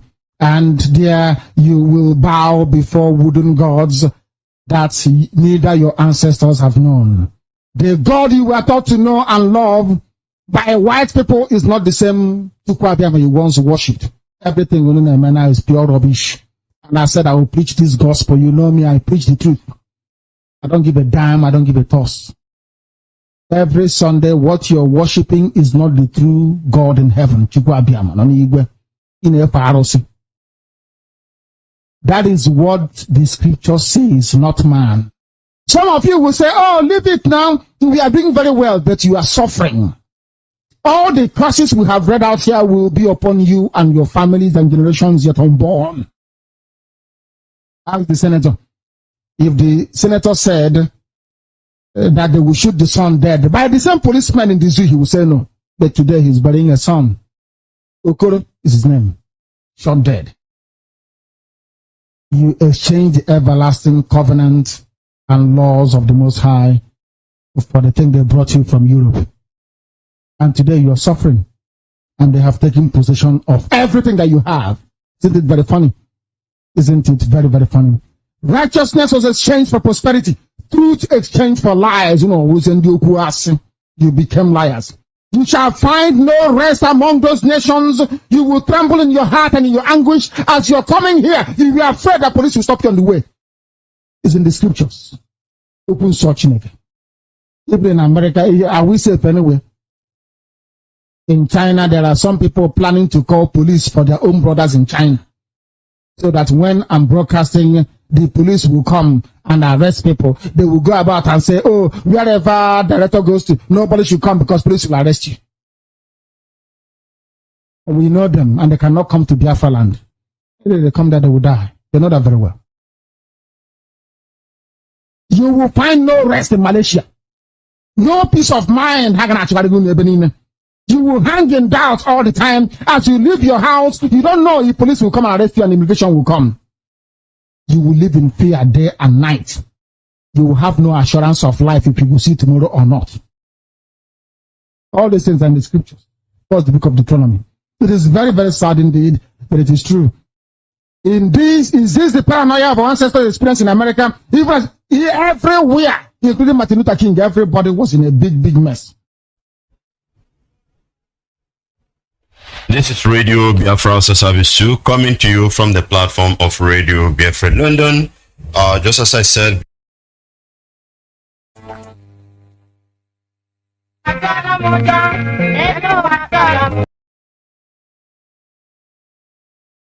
people, you must be there. It's a curse I've placed upon you. There are some in China, they no longer go back home. And people are very happy living in other people's country. Because you have no shame. When I used to live in England, I used to feel ashamed all the time. I will go to look for a job that I know I am more than qualified to do. They will say, oh, due to one reason or the other, they will employ a white person. And somebody will say to me, why don't you write and protest? I say, no, I won't. It's not my country. Anything they like, they can do. Because we lack sense of pride and honor. I will scatter you amongst the peoples of the world. You we are taken from everywhere to everywhere, and today you are worth nothing. And there you will bow before wooden gods that neither your ancestors have known. The God you were taught to know and love by white people is not the same Chukwu Abiyama you once worshipped. Everything now is pure rubbish. And I said, I will preach this gospel. You know me, I preach the truth. I don't give a damn, I don't give a toss. Every Sunday, what you're worshipping is not the true God in heaven. That is what the scripture says, not man.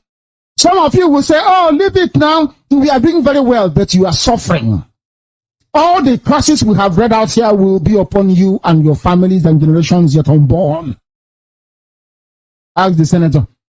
If the senator said that they will shoot the son dead, by the same policeman in the zoo, he will say no. But today he's burying a son. Okoro is his name. Shot dead. You exchange the everlasting covenant and laws of the Most High for the thing they brought you from Europe. And today you are suffering. And they have taken possession of everything that you have. Isn't it very funny? Isn't it very, very funny? Righteousness was exchanged for prosperity. Truth exchanged for lies. You became liars. You shall find no rest among those nations. You will tremble in your heart and in your anguish as you're coming here. You will be afraid that police will stop you on the way. It's in the scriptures. Open searching again.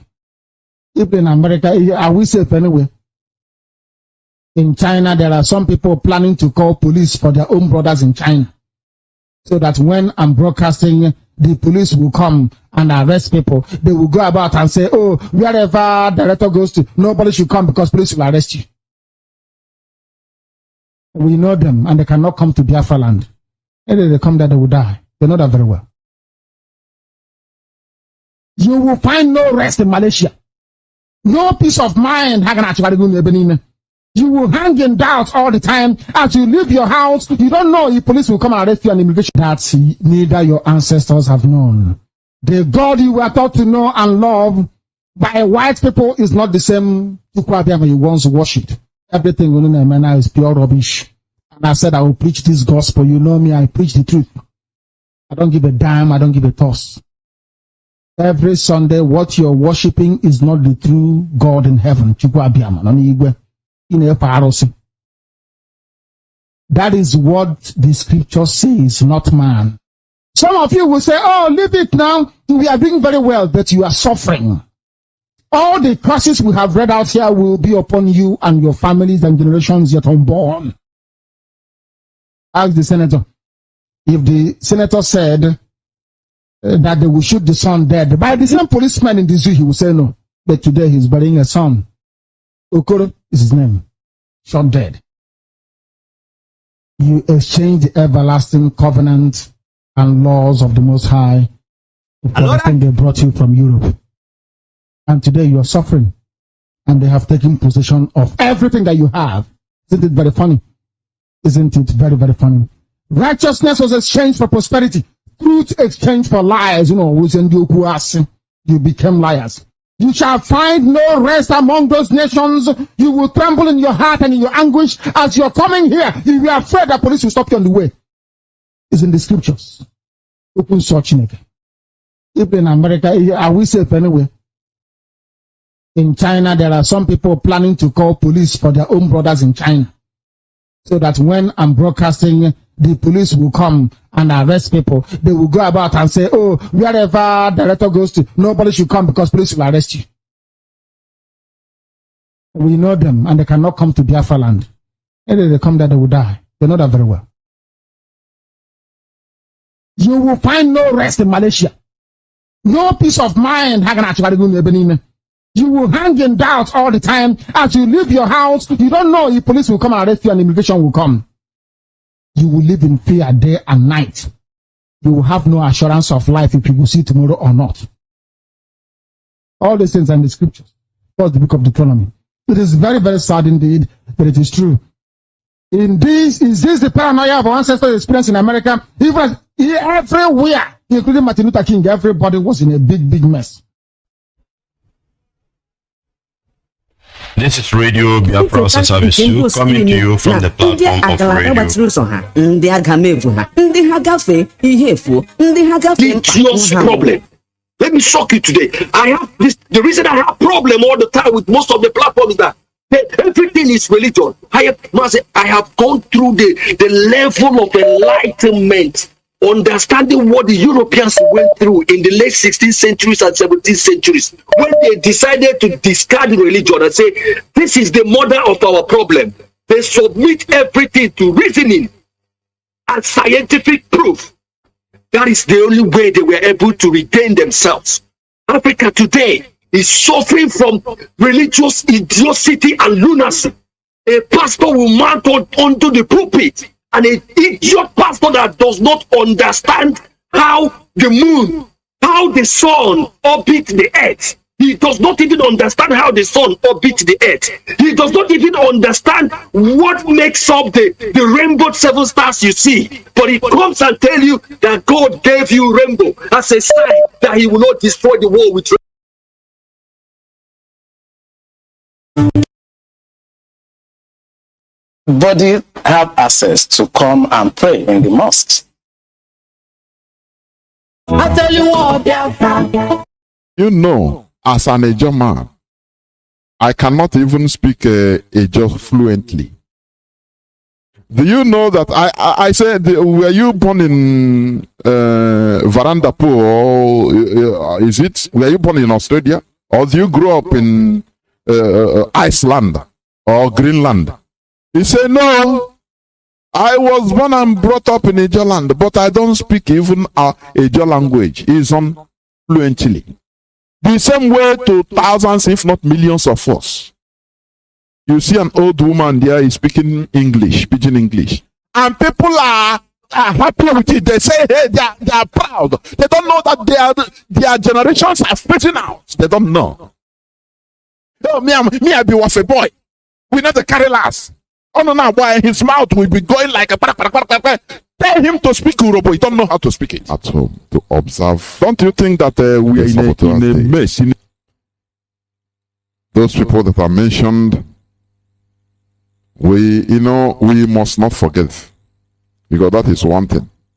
What our leader have instituted or has instituted, it's something, a legacies that should guide us, guide our future generations.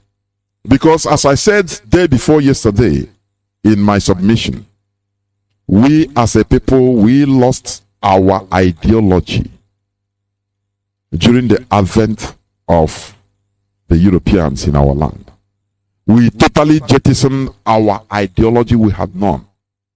We took Nigeria as a project, as our own personal project, and that is what is happening and today, and that is what is killing us. Therefore, we must have a rethink and have our own legacies as instituted. As I said,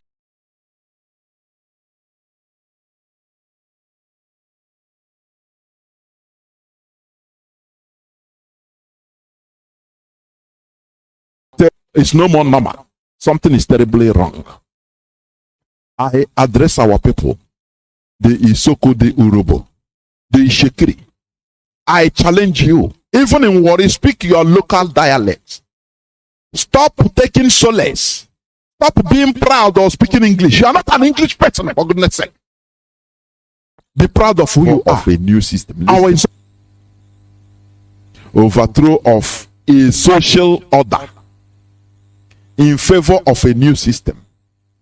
It is due to the revolution that even you are hearing my voice on internet, on FM radios. All the four corners of this world is because of revolution. Do you understand that?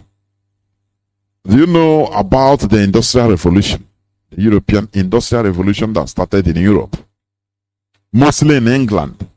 This United Kingdom, this England you are looking. That's why sometimes, look, that country you are seeing, it contributed to the advancement of humanity. We should respect them. No matter that they are dealing with us. Well, we should respect them. Remember, let me say this. During the apartheid regime of South Africa, Britain was at the forefront. Margaret Thatcher, all of them, they were at the forefront of even championing apartheid in South Africa. Do you understand me?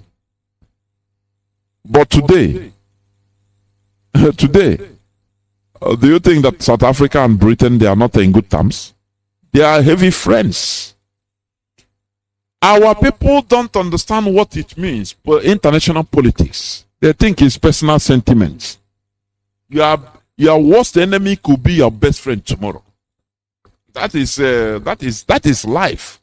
It depends on interest. That is what matters. We can fight and do anything with Britain, but tomorrow we have Biafra, we become very good friends and business partners. That is how the world goes. That is why sometimes our people, they think that, you take nuclear weapon after you nuke England, No. Don't be surprised that after Biafra is restored, now, even Britain will respect us. and will be dealing with us as equal partners. That is what we deserve. As partners, no more as a company. Therefore, revolution, it brought about the advancement of humanity. Mostly it started in England. You understand? It started in England mostly. I say that country you are seeing, what is in their head as a people? No governance.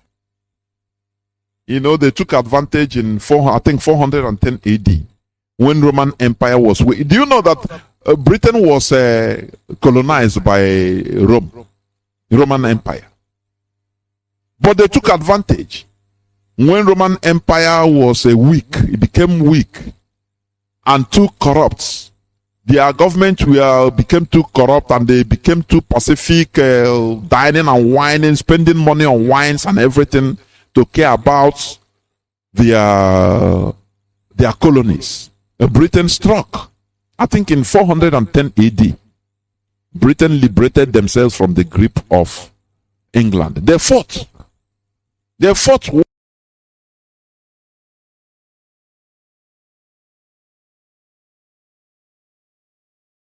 Having between that 2012 and 2017. And General Lanshakan asked me, why are you giving problem? What is the problem? Give us the answer. And I told General Lanshakan that if I tell you the answer, you're not going to be able to solve the problem. He said, what is the problem? He said, the center of gravity of Boko Haram and insurgency in Nigeria are the sponsors of that program. From the grip of England. They fought.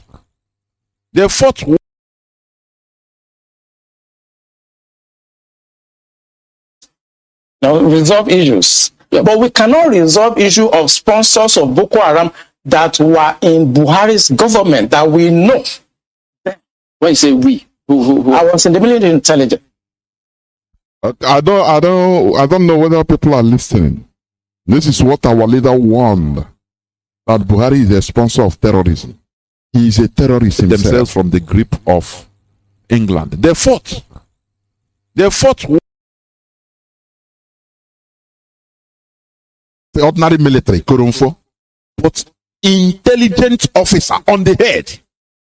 They are privileged to have files that in the next 1 million years you will never even hear or see about or see it. That is a confirmation that our leader is divine.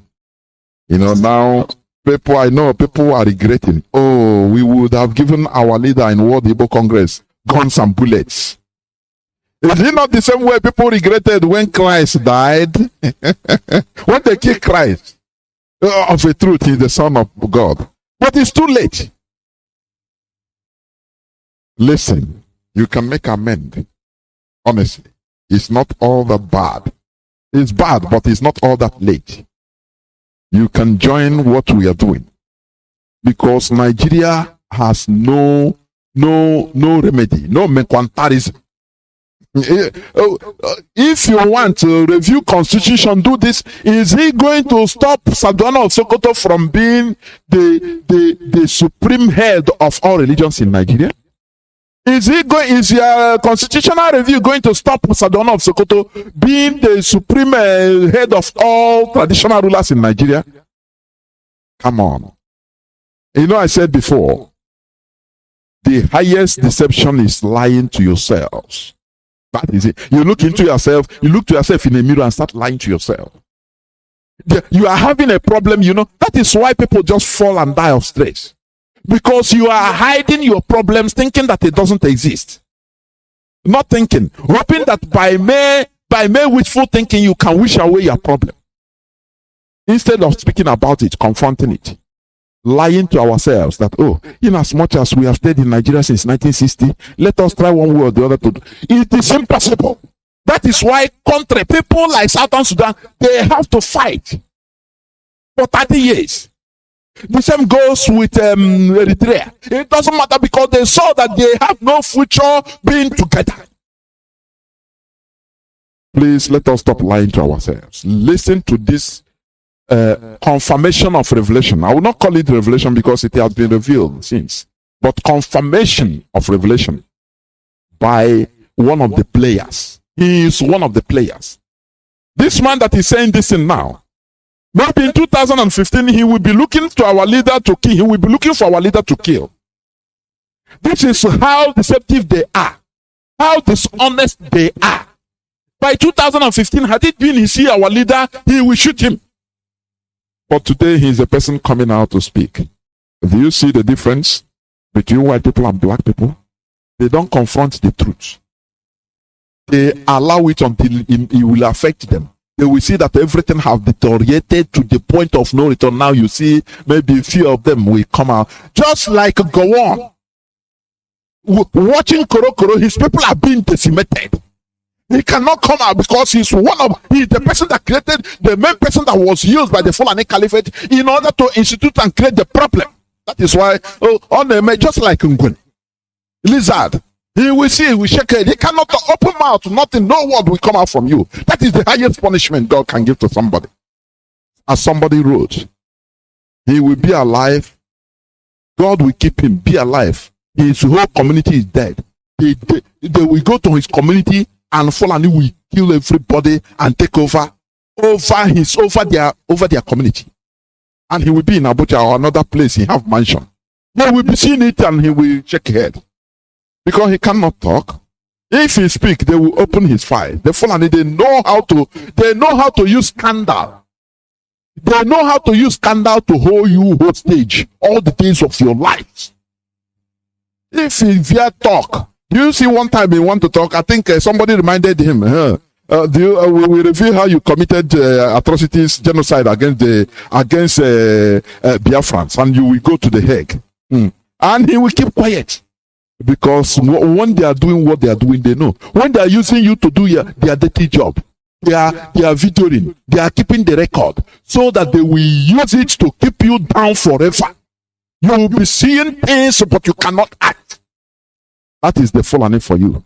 And somebody will tell me that they are not wise. They are politically savvy. Do you understand what it means? That is what Professor Adeni, a very respected man, who says he was asked why don't you enter into power? He said no. Influence is better than power. You don't need power. You'll be on the side. But you have influence on every power. That is dignity. Do you understand? Therefore, let us continue listening. And the defense headquarters staff that I work with, they know. And that was why we couldn't pursue that aspect that could have resolved that problem. Because you need to arrest people.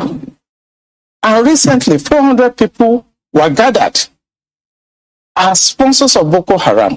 Why is it that Buhari government has refused to try them?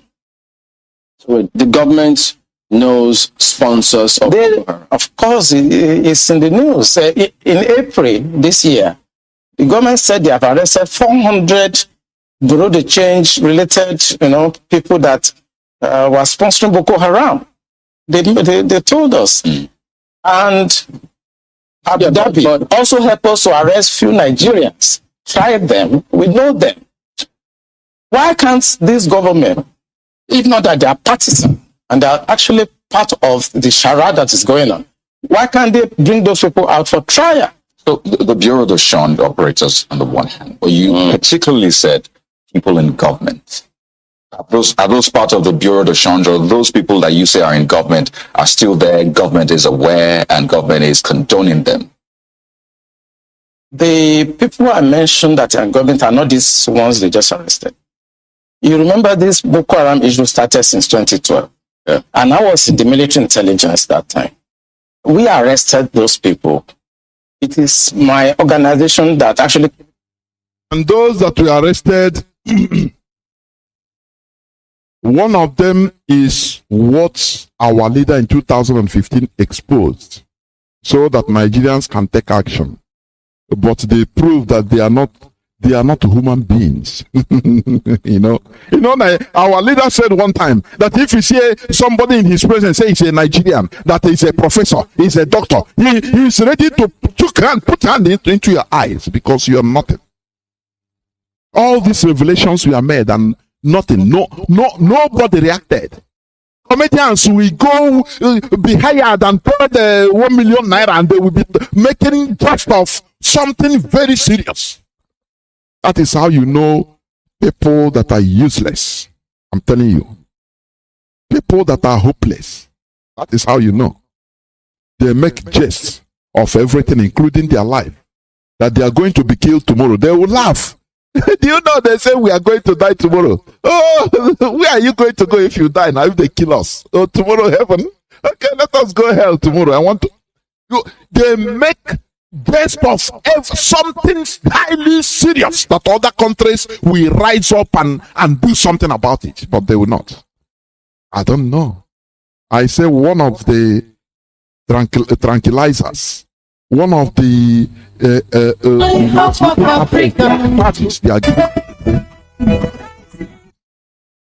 religion. The Christians, they go to church to seek solace. They will see on the road, they will see police will kill people. And not, hey, well, Christ, oh, Jesus, oh, don't kill him, oh, innocent man, oh, Jesus, man. The following, immediately he will run to go to his pastor. Pastor will tell him, do you see? You know, thank God that it is not you. You need to sow seed so that your life will be secure in this Nigeria. It is, don't trust the government, they are not the people protecting. It is God, oh.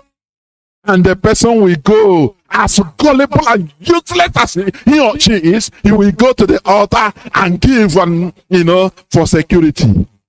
You don't know that it is the government that should be providing all these things. You don't know that when you call a police number in case of any aggression under 2 minutes or less, even police will be there to rescue you. That is the work of a country, a government. But they don't know this because they are being given tranquilizers. They are being given dose of sleeping tablets every day by religion, is mostly that are feeding fat on these miserable people. The miserability of Nigerians, it gives a look at all of them. Look at the whole that the Jews. They are all billionaires.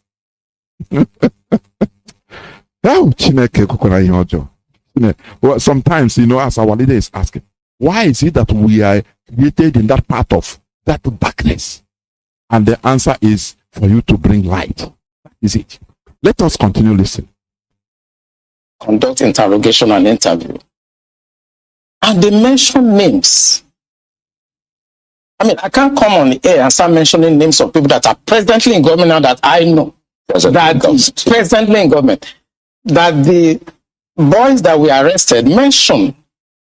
Some of them are governors now. Some of them are in the Senate. Some of them are in Asu Rock. Why should a government try to cause this kind of embarrassment and insecurity to the sense of what happened yesterday? And the solution I gave them in 2017, because when I identified the center of gravity for General Shocking, and they couldn't pursue it, because some of them were ministers. And what I'm saying now, the Department of State Services are listening to me. They know them. Yeah, Commodore. So the solution I gave them, was that if we can't pursue the policy strategic level, because the people that we need to talk to are also, going to be difficult to deal with. I said what they should do now is to conduct two things. We should buy blimps. The blimps are not UAVs. They are not drones. Blimps are equipments that can fly up to 10,000 feet, 30,000 feet, static if you want, mobile if you want, and they carry a lot of payload. We saw them in Afghanistan. We saw them in Kenya. This will be something that can give us real-time intelligence. And we can know where these bandits or terrorists, where they emanate from, when they finish operations that they've done, where they go back to. Well, they did not buy this equipment up to. Okay, you said quite a number of things. Let's pick up on some of them and see if we could make some, if you could shed some further light on some of them. Since 2012, I mean, you've been in operation, as you said, ever since that time. You questioned several people. And some people were identified at that time. Did the government at that time try any of them? Or were any of them also in government at the time? No, the government did not try any of them, and the defense headquarters where I worked then did not pursue that line of operation because it's beyond them. The defense headquarters, actually, when you look at the defense structure of Nigeria, they lie within the policy strategic level, but basically they are operational guys. So when you have policy problem, then they cannot go beyond their master. They can write intelligence reports and say, this is what is going on. And we've seen that the present government know what is going on. I'm sorry, is this a policy problem? I mean, the laws are clear. If someone is said to be involved. I think it has to do with connectivity, but it's taken care of. Therefore, I welcome each and every one of you back to today's edition of Radio Biafra House of Service, coming to you through Radio Biafra London. Today is the 5th day of September in the year of our Lord 2021. We must continue. I was speaking about the topic of my submission that says revolution. It talks about a revolution. As I was saying, revolution is something that brought us humans to this advanced level we are in today. They call it jet age.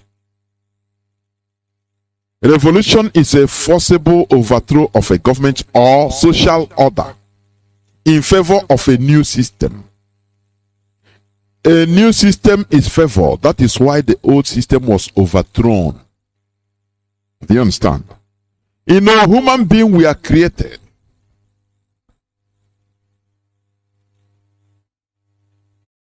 And the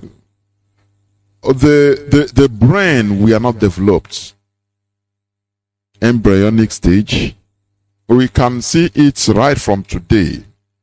When you have a child, a baby is a human being, but it needs to undergo development, different developments, physiological and otherwise, in order to attain maturity. That is why he's been aided by formal education in order to help him or her to develop the brain, to develop what he has in him. Right from the word go, the primitive man. Right from the primitive man.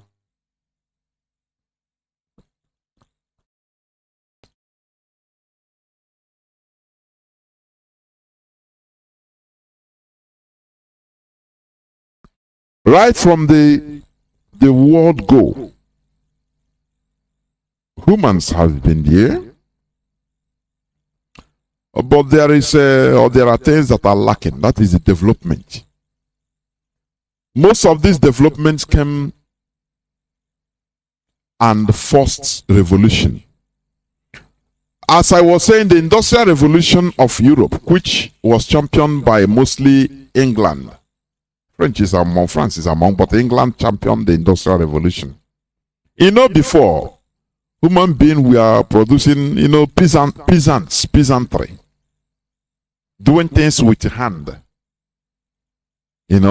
As you can cultivate, you cultivate. Just like we are doing in villages today. In some villages. You have a large family. All is for farming. You go, you cultivate. the thing you can eat, and later you can sell or give to others. But Industrial Revolution changed all this. Do you understand? It started in, I think, 18th century, 1760s, 1730s.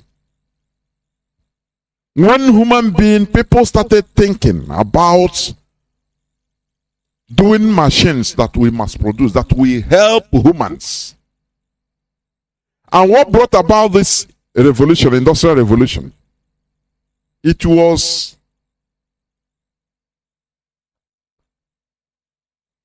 what brought about this is the revolution of the mind first. That is enlightenment.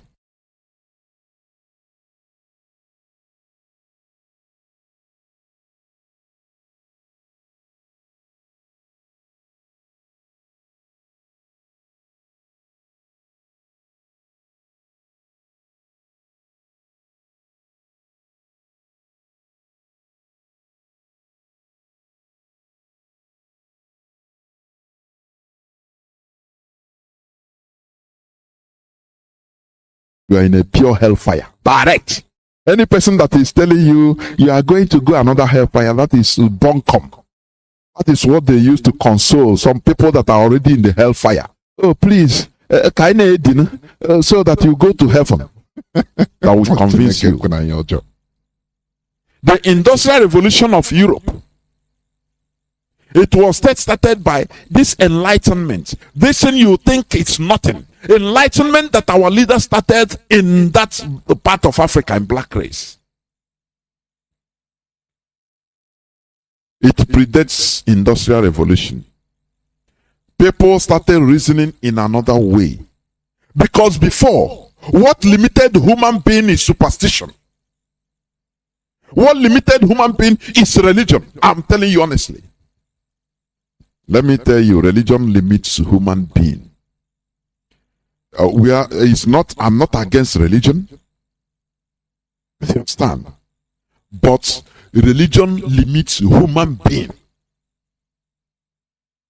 I don't know whether you understand what I'm saying. You know, before the pre-industrial revolution era, there were many superstitions, beliefs. There are things you will dive into. The people, the clergy, they will limit you. They will say, no, don't go that area. Do you understand me? They say, no. It is against our holy book. Don't go, don't do that. They were limiting human capacity. That is what we are trying to force ourselves out. That is what our leader Mazi Nnamdi Kanu, who is suffering now in our enemy territory, has instituted. That is why today I'm speaking on this microphone and you are hearing me from your device anywhere in the world. Without changing the mindset of people, this thing wouldn't take place. Industrial revolution wouldn't have taken place. You know, that pre-era, that time, people will be saying, you know, before the revolution of the mind, before enlightenment, people's activity is just to go their farm or take care of their animals, pray to their deity or their God in any way. So that they you know, as they plant, God will make the plants to be bountiful. And everybody say amen. If by mistake there is no rain, you say it's the wish of God. No, it's the will of God that no rain. So what can we do? We can't change nature. You start praying and nothing happens. And there will be no bountiful harvest. People will be dying of hunger. They say, we continue crying upon God. Every time people will go to their altars or their religious places, be crying unto their deity. Say, please help us. Little did they know that human beings are created to create. Do you understand? That human beings are created in order to create. I don't know whether you understand what I mean. When we say that human beings create, it is true. You know, under normal circumstance, the most tiniest particle is an atom. At first, they say atoms cannot be divided nor split. At first. But later, researchers found out that you can actually split atom, which is the origin of this H-bomb, atomic bomb. Once you split atom, there is always reactions, spontaneous reactions that continues. Do you understand? Without revolution, you cannot find all these things. Because you will see somebody that will be telling you, are you trying to challenge God? Oh, so what you are trying to say now is that, are you challenging? They will bring that religion in it. And that thing will limit you. Do you understand me? Look at countries that are being run in theocracy. Just look at them. Either they are lazy because the religion makes them lazy, or they are buying everything with money. Do you understand me? That is the way of the Fulani Caliphate, and that is the way they are charting Nigeria to be. Just be there, go to the mosque and worship 5 times a day. Now, pray that God will not make crude oil to finish on the ground. Pray that we will be finding out gold, picking diamonds in our bushes. God will be doing it. As far as you are praying, God will be furnishing your diamonds on the forest. Now you'll be picking it and selling, using it to make money, to pay people to come and do things. Imagine that everybody is like you. How is it going to be? Who will manufacture? That is a big question. Therefore, we need revolution in order to enter into another system, a new system. As I said, Britain, you see today, they contributed a lot to the advancement of humanity. Do you understand me? Before, human beings, as I said, we are peasants, but after, when people started getting away from being religious, when people started making use of their brain, and at the time there was separation of church and the state in Europe, that is where everything started. And that is what we are enjoying today. The brain that brought about this separation of church and state is still a human brain. But today, people think that Christianity is like that. Sometimes if we are speaking, the thing will still go, because we need to say it as it is. People think that when you say, please, we are secular, we are Christians, is different, church should be different, government is different. People think that it was like this before, it fell down from heaven. No, and no. Christianity was with politics. It goes with the governance of countries, governance of kingdoms. It is still the human thinking that say, no, if we continue like this, humanity we will not develop. It's just like you are maybe you are a 15-year-old baby still crying for you to give him milk. Do you understand? You are a 20-year-old boy, old son, still crying, Daddy, please give me milk. A 20-year-old. Are you going to be happy as a father or a mother? That is the way even God is looking at religious people in Nigeria. That is why Nigeria is a quagmire. Because God abandoned, he said, these people are stupid and foolish people. Even electricity that is not rocket science, they still cry upon me. God, God help us in electricity. Security that the cause is a human, that they should put a, stop to it. They are calling God. God help us to stop this insecurity. God left Nigeria and said, you people are stupid and foolish. Do you understand? Now, what am I trying to say? We must continue in the legacy of our leader, Mazi Nnamdi Kanu.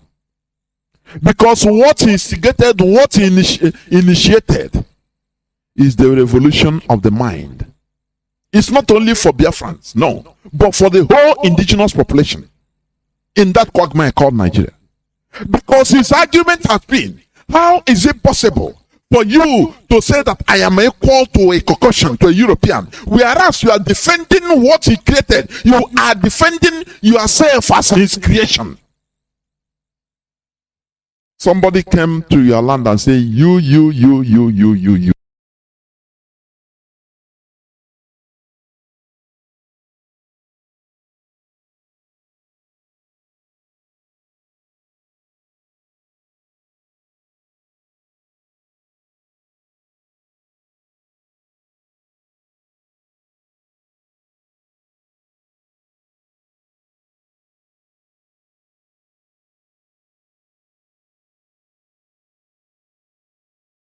Your pastor have decided also help us to arrest few Nigerians. Try them, we know them. Because you are not Why equal. can't this government? If you are equal, you should remain who you are. If you are equal, you should fight to retain your roots. Do you understand? The Japanese did it. The Chinese did it, and that is why they are treated equal. Even the Arabs, they did it. Many of these people, they were colonized. But they fought to retain their culture. They fought to retain who they were. That is why today, no matter what that they are colonized or they were colonized, they are being respected. It is only in Africa that they came and erased everything. And Africans were happy, very happy to, cancel themselves, to erase their past, who they are, and now follow Oyibo. Follow their way. I'm not saying, look, let me tell you, in this world, there is no perfect tradition, no perfect culture. It is impossible. You learn. As you go, you take what is good in other people's tradition. Anywhere you can improve, you improve it. Now you discard some. Because mixing with other cultures is just like watching yourself in a mirror. What are those things that are not good in our culture? Now you remove it. You imbibe and use it to hold yourself. That is also, you are evolution. Do you understand? Do you know that the European arts today is they took some things, many things from the Benin Empire arts and culture, Benin Empire arts, sculpture. They learned from there. When the Europeans came to Benin Kingdom, they were shocked about the advancement, the arts, the sculpture they saw there. The advancement of the sculpture they saw there. They were shocked. And that is why when they conquered the Benin Empire, they looted many of all those things. even in our land, in Arochukwu. They looted all these things. Now, their artists used it and learn. You understand?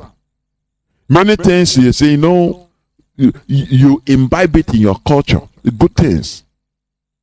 Just like Japan.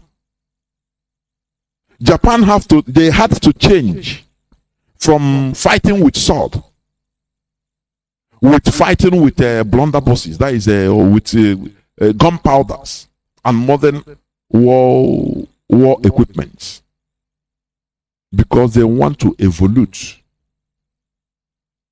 And the other one, changing their culture, embracing Western religion, they say, no. This one we cannot do it. We have our system and we continue like that. And they resisted that one till today. So, revolution, it brings positivity in the lives of humans. It starts from the mind. One of the main ingredients to a successful revolution is focus and consistency. Do we possess these factors? Our leader used to hammer on this. Consistency, that is the key. Because that our people are feeble-minded. Weak-minded people. That is why we always listen to gossip. That is why we don't allow any gossip to get by. You listen and you become confused. You start asking childish questions. Therefore, do we possess these ingredients for a successful revolution? That is focus. Being focused. Looking at the end game. The end. Look, it doesn't matter the difficulty. You are following, watching the end, the post, the finishing point. That is what matters to you. It doesn't matter how the difficulty will come, discouragement, you say, no. You focus. You become consistent. Without it, there wouldn't have been industrial revolution. The mindset of the people that time, they removed themselves from feudalism. Europe, they were feudalists before. That is why there was more war in Europe in the medieval period than even in Africa today. Sometimes I saw somebody, a commentator, saying, Africa, there is war everywhere. Even before Europe come, there we are fighting every how do you call it?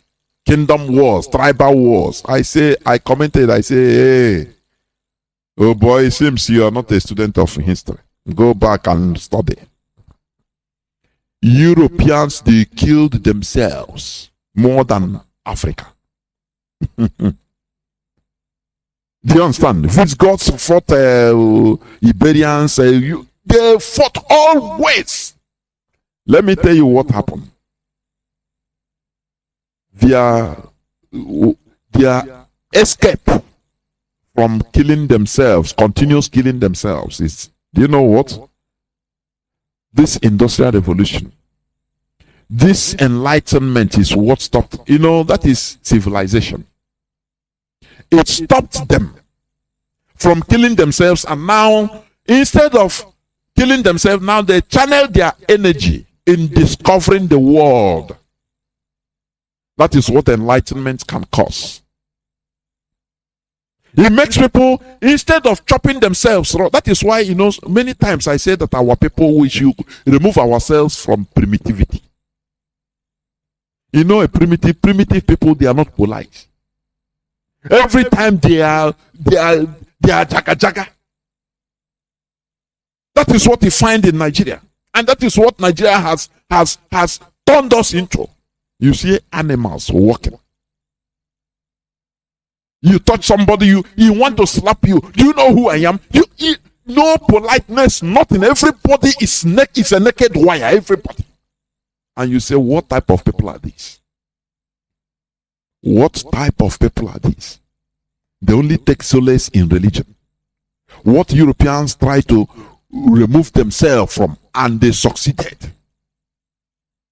That is what Africans, Nigerians are putting their heads more and more and being encouraged. Don't you think that there is something terribly wrong? That is what we are trying to change. Because without changing, you cannot have revolution. Without changing your mindset, it is impossible to continue what we are doing. Because you'll not be hardened. Any wind will blow you. You start asking questions. One type of question, childish question or the other. Something that when you look back, maybe 1 year ago, you wouldn't have, you would say you not ask this type of question. Now I'm confused though. Because of lack of consistency, lack of maturity, and enlightenment. Once you are enlightened, you will focus. Do you understand? And revolution will be the end game. You know what we are saying, what we are preaching. If many people, if most people in Nigeria are enlightened, the job is done. All these politicians you see, who will, they will run away. People will rise up because they are enlightened. There will be revolution. Our leader try to encourage Nigerians. Let me say Nigerian youths, in order to continue in the NSAS protest, in the revolution they started. Encourage them. Please do not allow anything to stop you. But what happened? Because they were weak. What happened?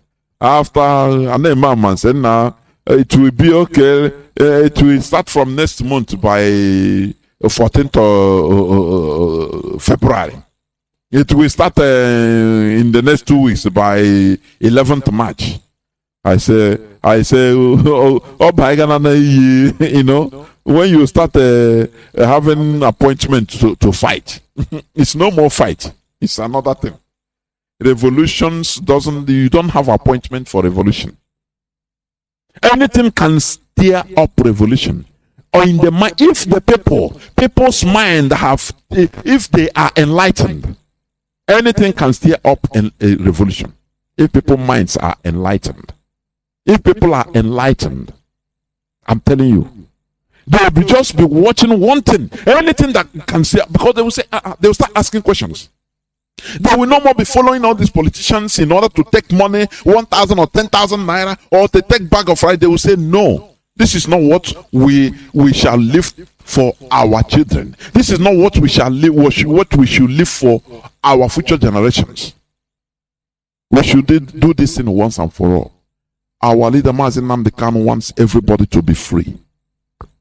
He wants every indigenous population, the Hausa, the Nupe, the Gwari, every people to be free. Look at what is happening everywhere. The killings everywhere, even in the north.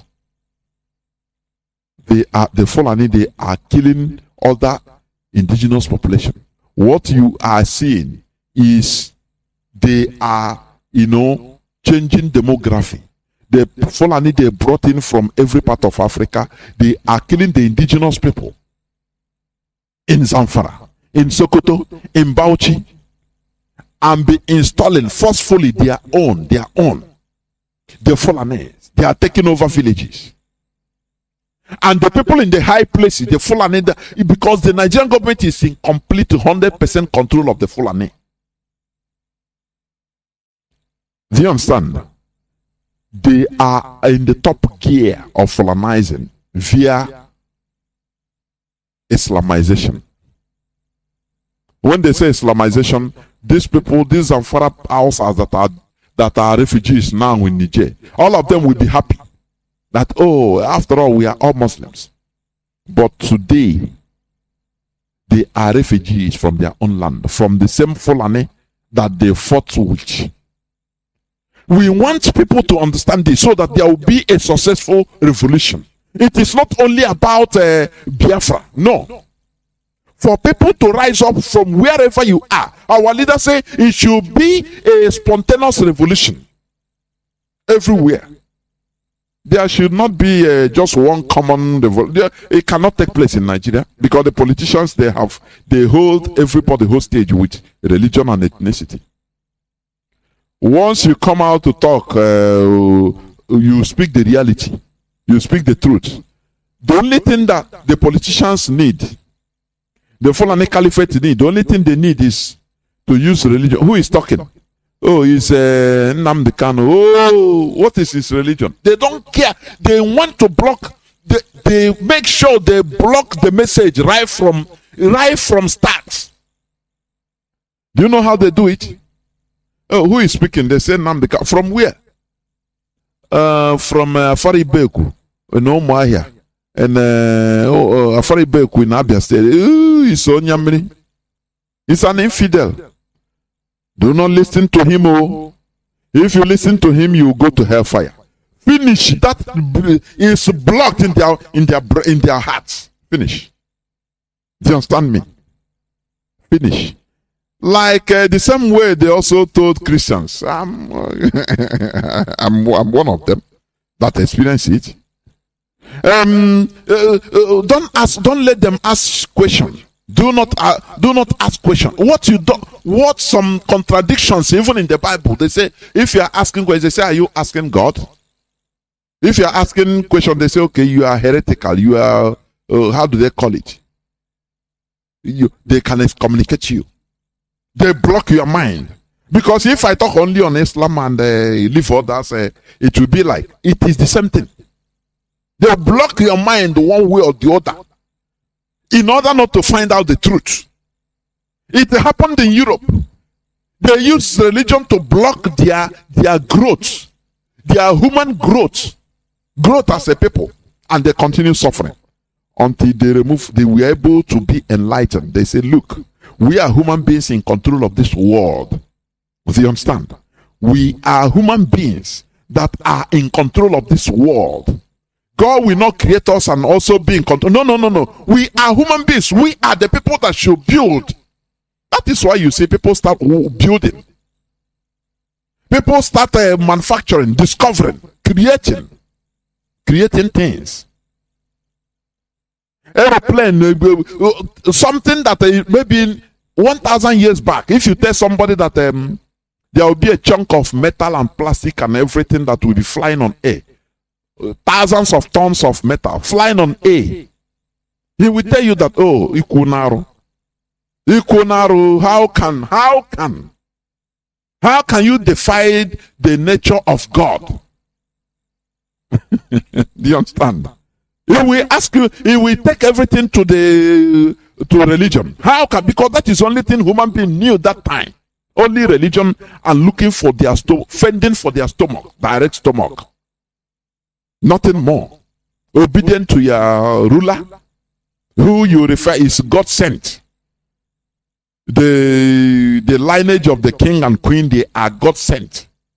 So if you disobey them, you are disobeying God. That is what they use in holding humanity that time in Europe, until reasoning, sovereignty of reason was able to break through into people, and people rose up and said, no, we have been sleeping, and they revolutionized. There were revolutions. They killed all those people that were deceiving them. Both their clergymen, they pursued and killed many of them, slaughtered them. Those people that are making money out of their miserability, they pursued them and slaughtered many of them, and they became free. They became free thinkers. Now each person now can start thinking how to join this and join that. And what the result was, industrial revolution. They started building loops, machines that can loop clothes, loop something that they used to do with the hand before. Cotton, turning it into thread, rope, spinning it, turning it into clothes in a large quantity.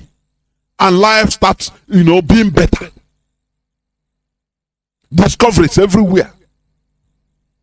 Steamships we are being produced, and now the Europeans, they say, instead of we have gone to this extent, instead of us fighting ourselves, please let us, and killing ourselves, let us use this energy to discover the world, and maybe it will be good for us.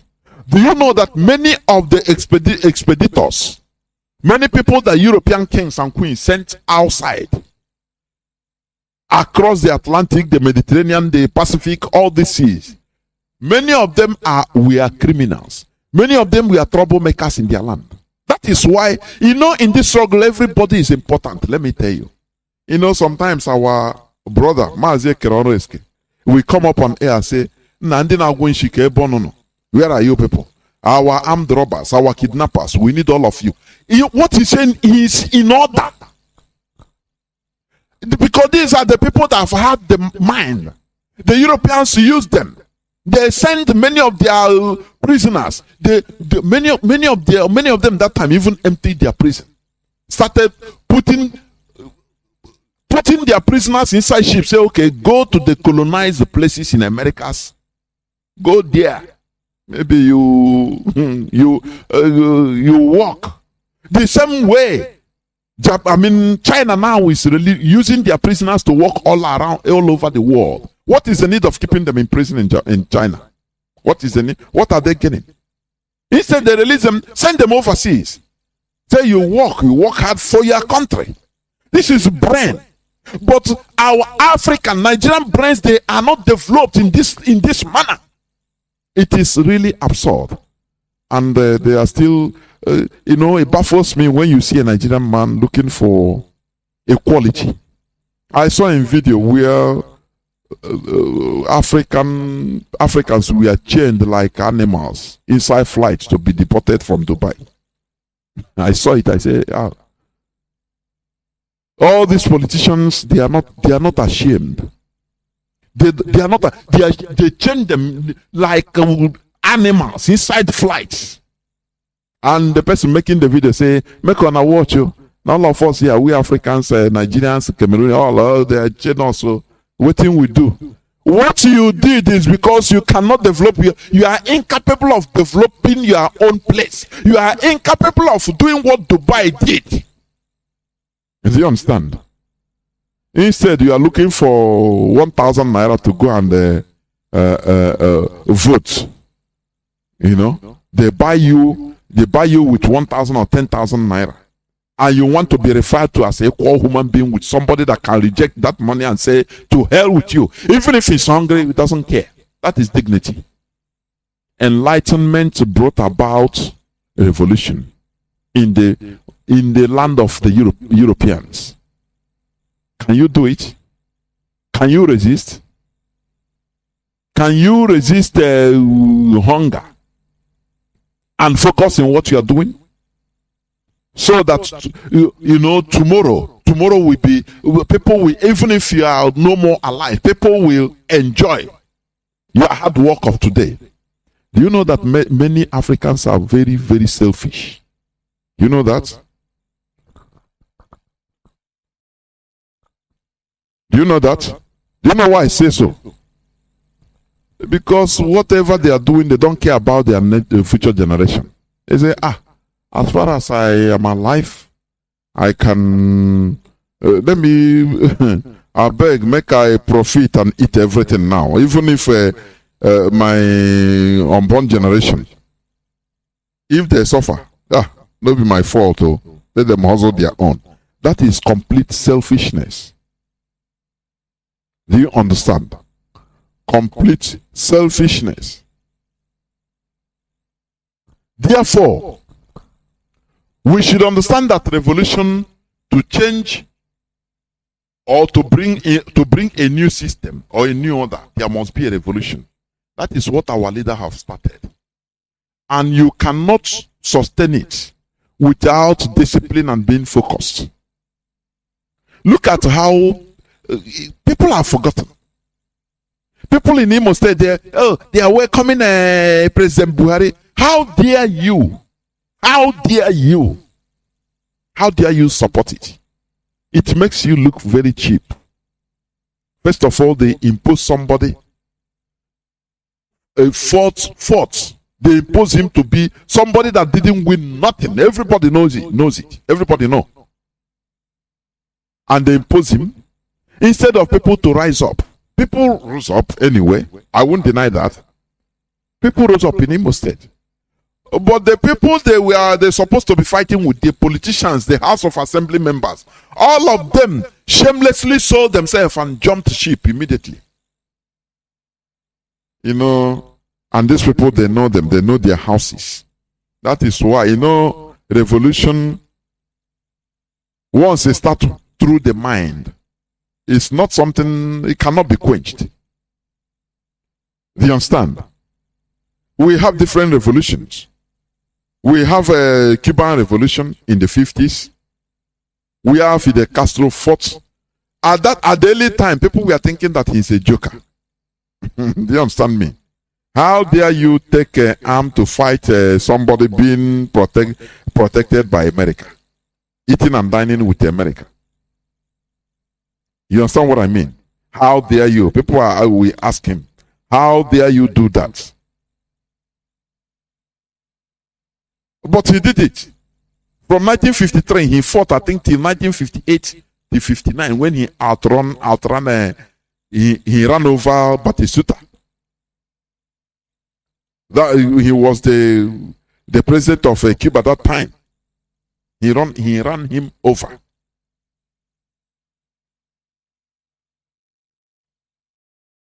We should have this focus, and it will only come.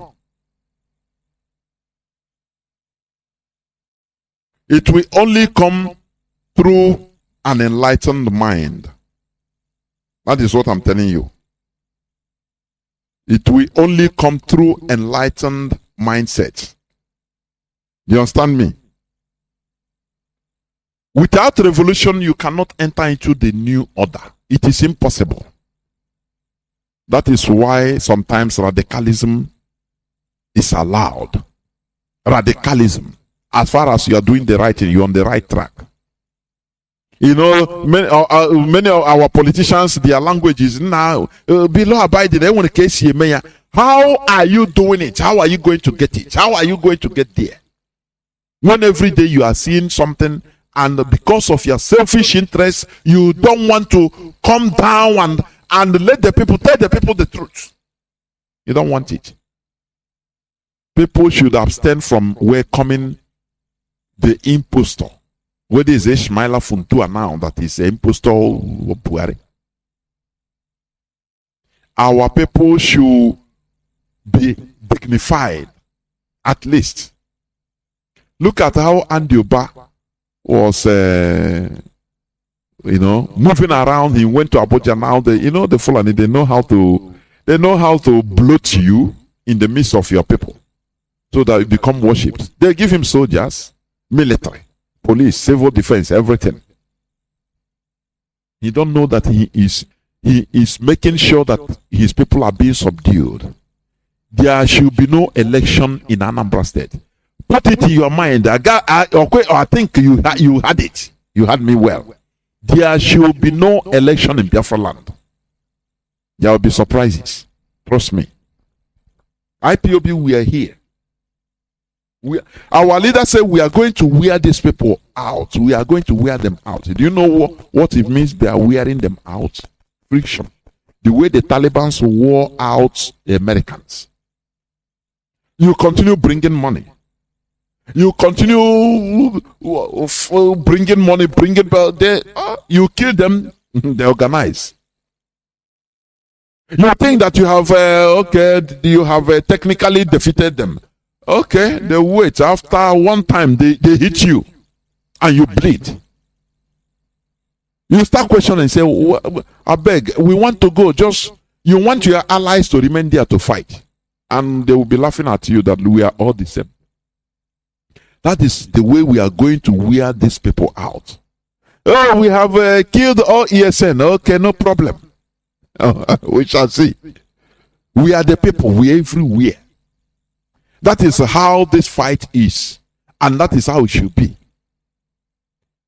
You make them bleed.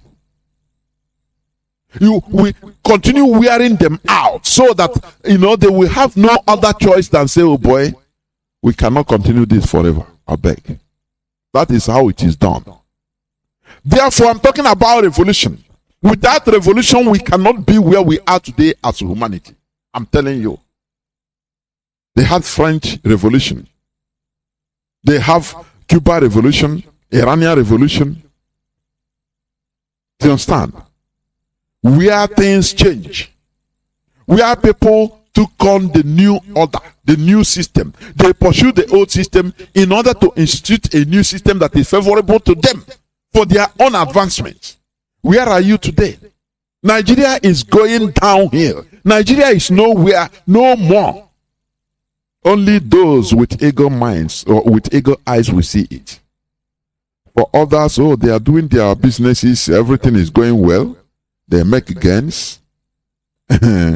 Everything is moving. But one day you fall victim either to bandits or to the Nigerian police. All of them are the same.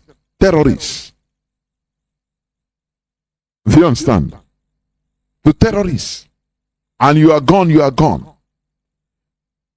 Mazi Nnamdi Kanu is illegally incarcerated today because he instituted a positive revolutionary mindset in many Nigerians today.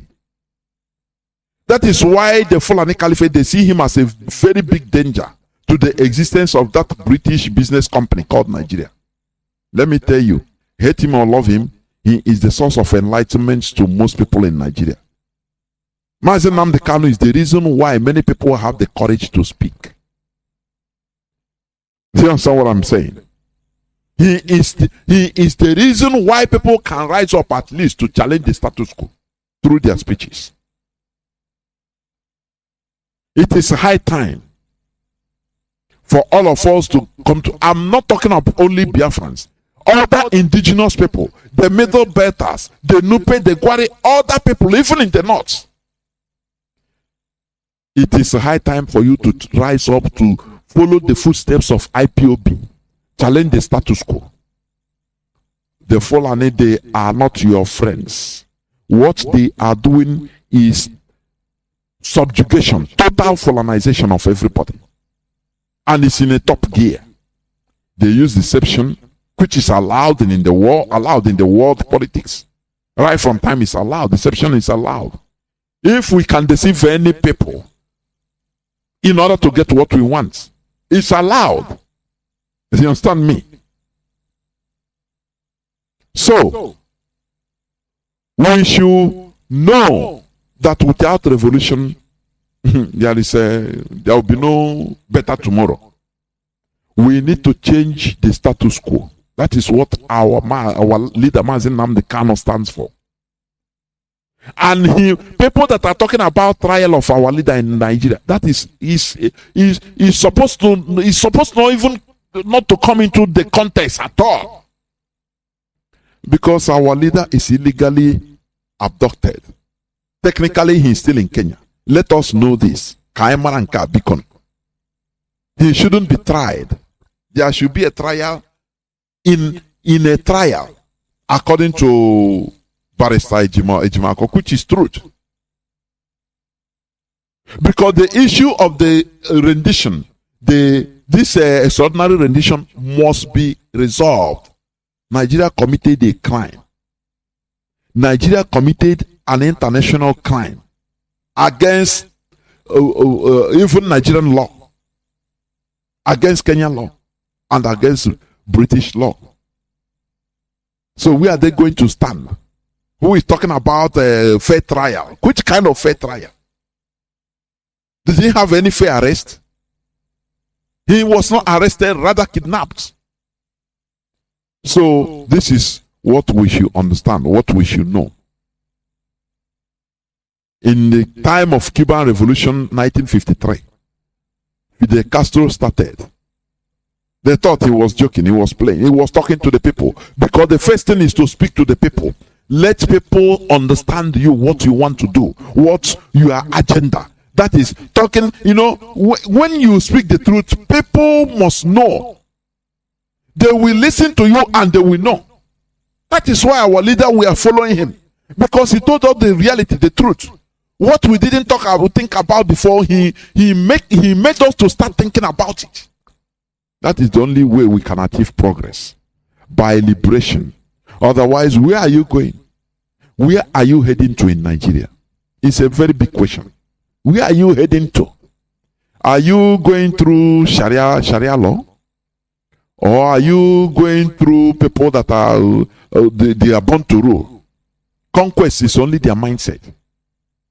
The only thing that will stop them is the balkanization of Nigeria. Nothing more. If you want to change constitution into 10 places, it doesn't make any sense. Because that constitution will, after all, even before 1966, Sardauna of Sokoto was still the supreme leader, the supreme chief of all religion in Nigeria, and traditional rulers in Nigeria also. It doesn't matter how you grow.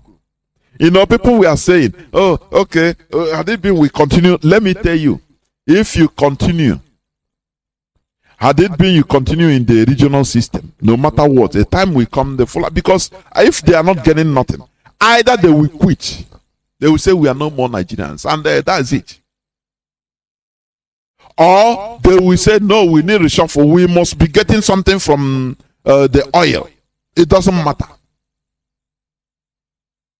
So any person blaming even from 1966 till now, it's like, no. It's not only that. If had it been the region, no military coup, no Ifajun and all the others on military that stage, Kaduna and Zogo, staging military coup, before God and man, things will still turn like this. I'm telling you honestly. Because the Fulani Caliphate, they will not be watching. They will not be watching the others progressing, and they are not. There must be problems. And we will be heading to the same thing. Because they will always work with the British government in order to maintain their hold on Nigeria. So, either using any type of equation, Nigeria will still be British business. Anyhow. So the only way is to make sure that it is being balkanized. This is where I'm going to stop.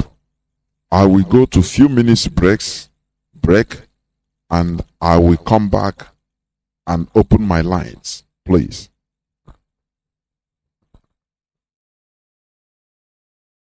If not that they are partisan. Shouldn't the people be questioned? The reality is glancing at him, which is passing every time. And he's asking this stupid question. Where DSS doesn't even obey court order. The Department of State Security, police doesn't give a damn about law. Because their master, the Fulani, they are the law. They are your law, they are the law guiding you. So what is it? How many times? Is it not what you call a abo or one senator? From is it Kogi? Openly, under camera, people are videoing him. He slapped a woman for nothing. Because he's a senator. And after, even it is the woman now that they push, go and start making apologizing for him. Police invited him, invitation or something that in other country, immediately he will be arrested there, right from there immediately. And this man is asking this stupid question. As if Nigeria is a country that obeys law. There is no rule of law there. There is nothing like rule of law. I don't know, maybe because he's wearing tie, he thinks that he is in England. Continue. I think what is stopping them is like when you are a member of a church and your pastor have decided to be at a certain level of spiritualism, and you're a member of that church, you cannot be higher than your pastor. Spiritually, you can't. You know, this thing, I explained it yesterday. This man gave a very analytical high point here. Maybe some people don't understand. You know, let me say it again. I said this yesterday for people that listened. This analogy, this similarity he brought. When somebody asks, why can't these people be arrested and questioned and be brought to justice? Who is your justice? Look at, is it not Malami? Is it not Malami now? Did he marry there? As far as you are one of them, no, nothing. You are above the law. Who dare come near you? I talked about the senator that beat a woman in public. What about the other one, commissioner? I don't know, for Federal Capital Truth and what? Because somebody, one person, just doing his work, say, "Oga, please pack well so that others can also squeeze in." Come out! Do you know who I am? Do you know who I am? Slap the man, poser. These are laws. These are laws that are guiding every other person. In Nigeria, you have no right unless you know somebody that knows who knows the politician. Just watch them in the land of animals. The only thing that works is, do you know who I am? Do you know that my brother is the commissioner of police? He will pick out phone and call his brother. Now the other person will stoop low.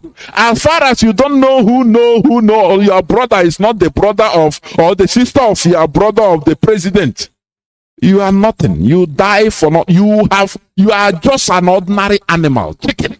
They can kill you and nothing will happen. We a policeman, we cock gun. And see if you talk again, I will kill you, a Fulani police, and I go kill you and nothing will happen. Before you say Jack, he will shoot, boom, at your heart and you die. Nothing. They will protect him. Nothing. And you say it's a country. You know, if you are saying this, people don't understand. But when you enter into that zoo, you know that you are in a pure hellfire. Direct. Any person that is telling you you are going to go another hellfire, that is bunkum. That is what they use to console some people that are already in the hellfire. Oh, please, so that you go to heaven. Let us continue, please. No matter what you do. So this is the same religion you spoke about. Yes. In real life, you see that the defense headquarters cannot conduct any operations that is not sanctioned by the commander-in-chief of the armed forces. Yeah. They cannot. No matter how small, little. They cannot. When the Yar'Adua government decided to put an end to Niger Delta militancy, that was in 2007. What he did was simple. He called all the security chiefs and all the intelligence chiefs and tasked them to come up with a solution. The Defense Intelligence Agency, the National Intelligence Agency, the Department of State Services were called with the Inspector General of Police and the Interpol to come up with the solution to the problem. Then the problem was Niger Delta. The president was Yar'Adua. He was dispassionate. He wanted to solve the problem. Within 6 months, we solved the problem. I remember I have to go to Angola to go and bring Herioka, and nobody in Nigeria knew what we did. All we know is that since 27, 28 that we conducted our operation under Yar'Adua, Niger Delta issue has remained manageable. This government does not want to resolve this problem. They are escalating it because of tribal and religious sentiments. So when you say this government does not want to resolve it, don't forget the same government has purchased. In fact, they're going to induct the Super Tucano jet because of, the insecurity situation. They have, the president has had to change guards, as it were, as a result of people's clamor. Right? Imagine if that was not in the thinking. Why would you go that length to make some of the, some of the pronouncements, the meetings that have happened, the purchase, the change of guard and the rest? Why would they do all that if they don't want to sort this? Because that is not the solution. What you just mentioned is not the solution. When you have a problem at policy level, strategic level, operational level, when you have a problem, what you need to do is to identify the center of gravity of that problem and attack it. That's what you do. What they are doing is not attacking the center of gravity of the problem of Boko Haram and insurgency. So if the president is buying Super Tucano, Listen, according to our adage. Listen to what this man, an intelligence officer, said, and we learn. When you look at the problem, they gather and try to bring out the center of the gravity of the problem. It reminds me of what is happening today in IPOB. Listen attentively. People don't understand that millions of dollars are being paid in order to thwart us, to thwart IPOB. They thought that the center of gravity is kidnap Mazi Nnamdi Kanu. Now, everything is over. Now, the other thing is try to put problem in the leadership.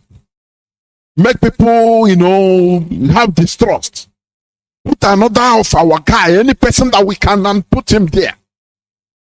Now, finish. We will sit down and we will be hearing them shouting, Biafra, Biafra. We will be laughing. Oh no, are you Don Dibon? Are you hearing it? So that the people that some people will be ignorant, are being ignorantly being used, but they don't understand. Some are being misled in this struggle. They don't understand. Some are being used ignorantly out of their ignorant sentiments. They don't understand. Some are also voluntary agents. You don't know. They will be acting on your sentiment. Listen, like one of our sisters said, rightly so, that they want to hand us a Biafra of their own choice. It's a very profound saying. Only people with deep understanding will understand it.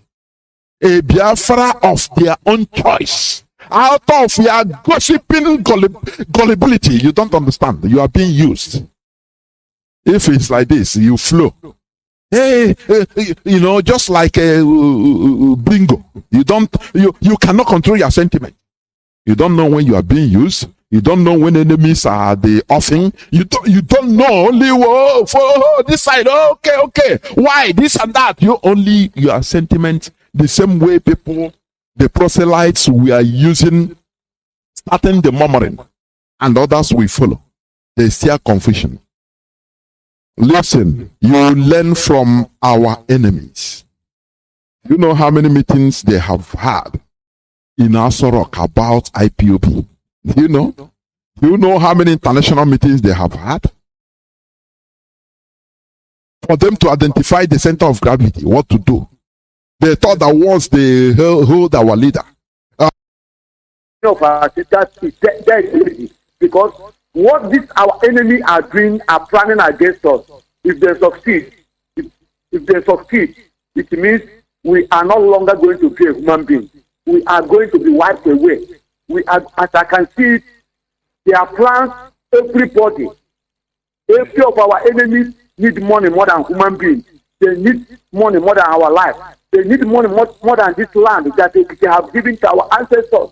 That is the problem we are seeing. Without knowing that they are selling their generators, their generation to come to enemy. They are selling the generation to enemy by collecting money and killing our brothers and sisters illegally, supporting enemies to come inside their house and they kill your own child, kill your own brother. I thank people for this advert concerning Sabotage Day and our Atonement Day. I thank people for what he's doing with Biafrans today. That despite whatever that has happened, they kidnap our leader, but the movement continues. Our leader, my prayer for him is that the creator of heaven and earth will never allow him to see shame. But all those, both home and abroad, that so contributed an idea or discussion, contributed money in any form, in any way, in any level, for the kidnapping of our leader, all of them will face shame. Of course. Their generation can never be restored from the shame they are going to face. Their generation can never regain themselves from the punishment they are going to receive for selling their own leader. Someone that is working for their own generation, working for them personally, they decided to sell him because of coins and the paper.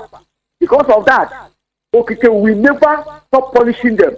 And whatever they lay their hand upon can never see prosperity. That is my prayer.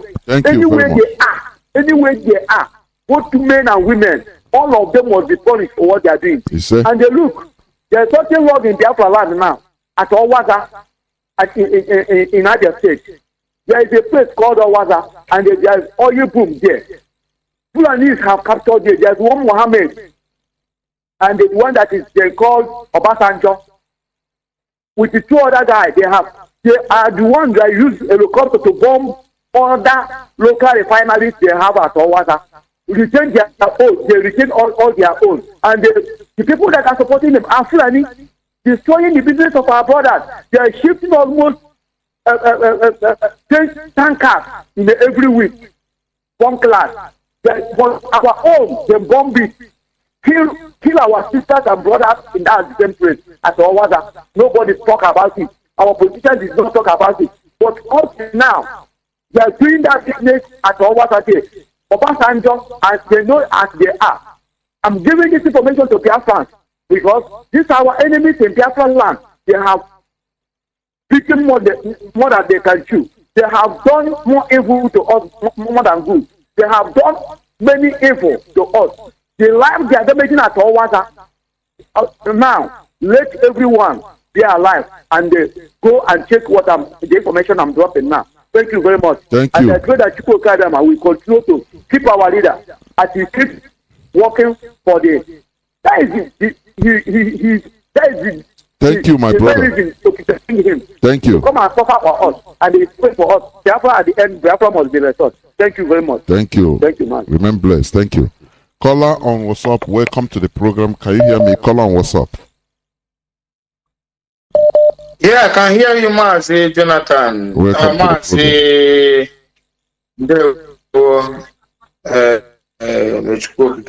bless you. You bless too. Every Biafran, anywhere you are. Bless our able Nnamdi Kanu, wherever he may be. No matter the condition, they subdue him to make him to give out, to betray, to back down, to make him to complete his mission. That is why I don't like when people compare him to Moses. He'll be alive. He will protect and guide him. At last, victory will be his and ours. Biafra must be restored here. You see, Maz, you know your topic this evening. Our people, you know, sometimes, like I have some people talking about Britain, talk about them, they our problem, they follow, help to destroy us. But I heard about you talking about things, the area and the way they civilize and make industrial revolution and other things to challenge even this church and other things. They are the first Protestants, this you know, against Rome. But then we are not. It was not because the Roman Empire fall. Roman Empire fall because of what the barbarians did. But people don't talk about it. So we need to develop what they call a tough skin before we survive. Thank Chukwu Okike to Mazi Nnamdi Kanu. And what he stands for, that make every one of us, when we have the void, the Son of Man, that's why we are here today.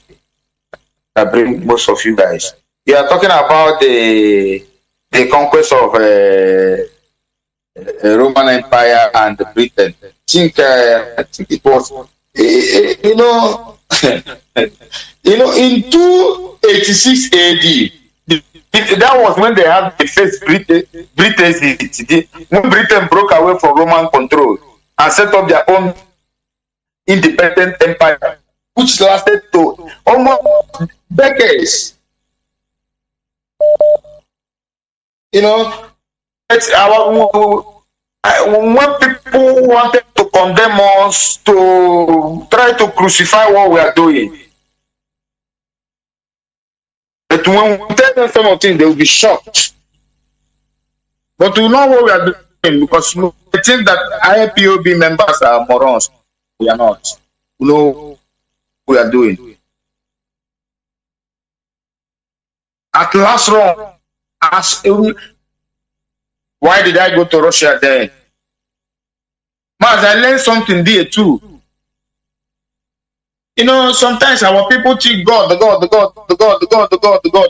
Who is God? We are God. He created us in his own image. Give us hand, give us leg, give us upstairs. We are born engineers. Anything we need to subdue, to take over our enemies, we can do it. We know our history. Mazi, do you know that these Igbo people you hear have ruled the world before? Up to China. The last emperor in China, it was Mao that took it out of history. Emperor E in 1952. That was when they took it out of the history. So all these things they are doing, and Fulani doing all this giri with AK-47, it's just we are just watching. Mazi Teachful program last time, we read the Declaration of Independence of the United States of America. This America in here now was also crying like us. The world abandoned them. So we need to step up and take up things in our place. Mazi, thank you for giving me this opportunity. Those that offend Biafrans, say sorry, I come with us so we can melt these monsters down. Thank you. Sign off from here. Oh, hey, Biafra. Thank you. Caller on direct line, can you hear me? Welcome to the program. Yes, Mazi Johnathan, can you hear me, sir? Welcome to the program. Is our radio now speaking in Aba? Yes, this guy just push about 5 minutes ago now. But on the Mazi Johnathan. It's okay. It will be the minor of this, and it will come back. Go on. Call on WhatsApp, okay. Please hold on. I'll come to you. Go on, Mazi, on direct line. The Korage.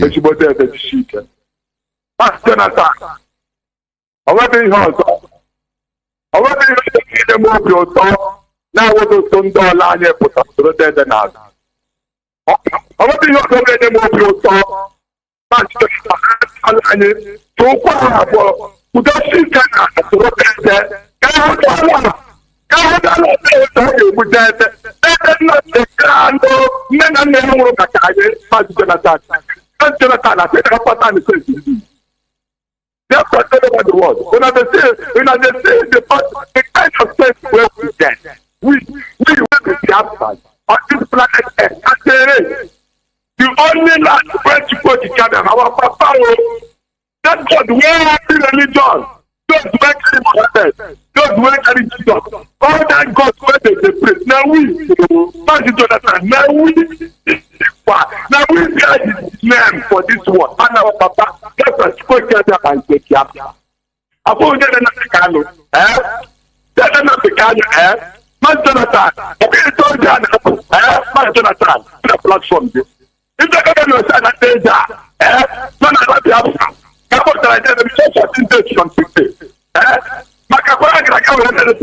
world is in the hands of the worst terrorists in this planet. I know about the Kalika. Protecting my life, I know 1967. Nothing is going to go over 3 months.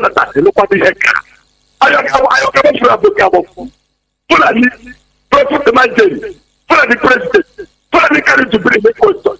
American government keep quiet, United Nations keep quiet, they can't have any that, that's the thing that to go come and make a favor, I said that's for 4. Exodus chapter 4, from verse 1 to 10. Mazi Nnamdi Kanu. Open chicken and identity to the broad isolation. No, it does. University stand there. Every day, this of no outside. First Chronicles, chapter 1, from verse 1 to 10. We know our ancestors. For like any each plus will come up for our power. Every center of that fella. Like a military and like each other. First Samuel chapter 14. Therefore, all about the book. Oh, God, quiet. Oh, no, I believe it. Let it go for you. Oh, no, I'll get from Jamaica. I can't stop it. To go together to come down to like that. Oh, I hope you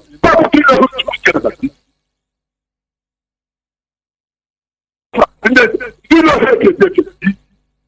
if you're not picking on it about the desperate dead, I don't tell you. I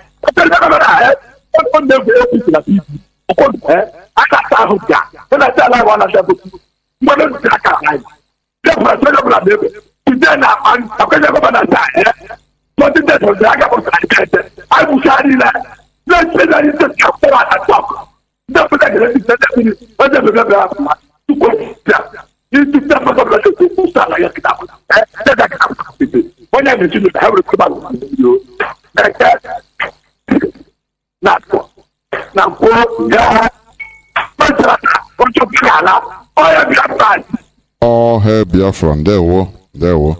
Caller on WhatsApp, welcome to the program. Can you hear me? Caller on WhatsApp. Yes, Mazi Johnathan, good afternoon. Welcome to from the program. Here. Yes, my name is Sifai. I'm calling from my location. As I thank God for a wonderful opportunity for this new month of September. I thank God for giving us every enablement for us to follow Him and do what He directs us to do. Thank Him for the life of our leader, Mazi Nnamdi Kanu. No matter he is in the dungeon of the enemy, but Chukwukikabiama will surely see him through. He will be free. Sir? He must be free. He must be free in the name of Chukwukikabiama. Mazi, I don't have much to say. What I'm saying is this. I read on social media. I saw on social media. Then I went to Google, saw where this man Ngige said that if Mazi Nnamdi Kanu come out from this, that we will spit on his grave or he die instantly. And I'm assuring him that he must die instantly. He must die instantly. That is what Ngige said. He said this thing on the 24th of this last month, August 24th. That's when he said it. Then another person is this guy, Chris Oba. Is it Christian or Christopher or whatever he call his name, Oba, telling the IPOBians to resign from IPOB to join this APC, to join the APC to move their country forward. You see that if they don't join APC, they must this APC must rule, take over Anambra State. That's what Andy Oba said, and I was just laughing at him. All these people making all this threat or whatever they said. Another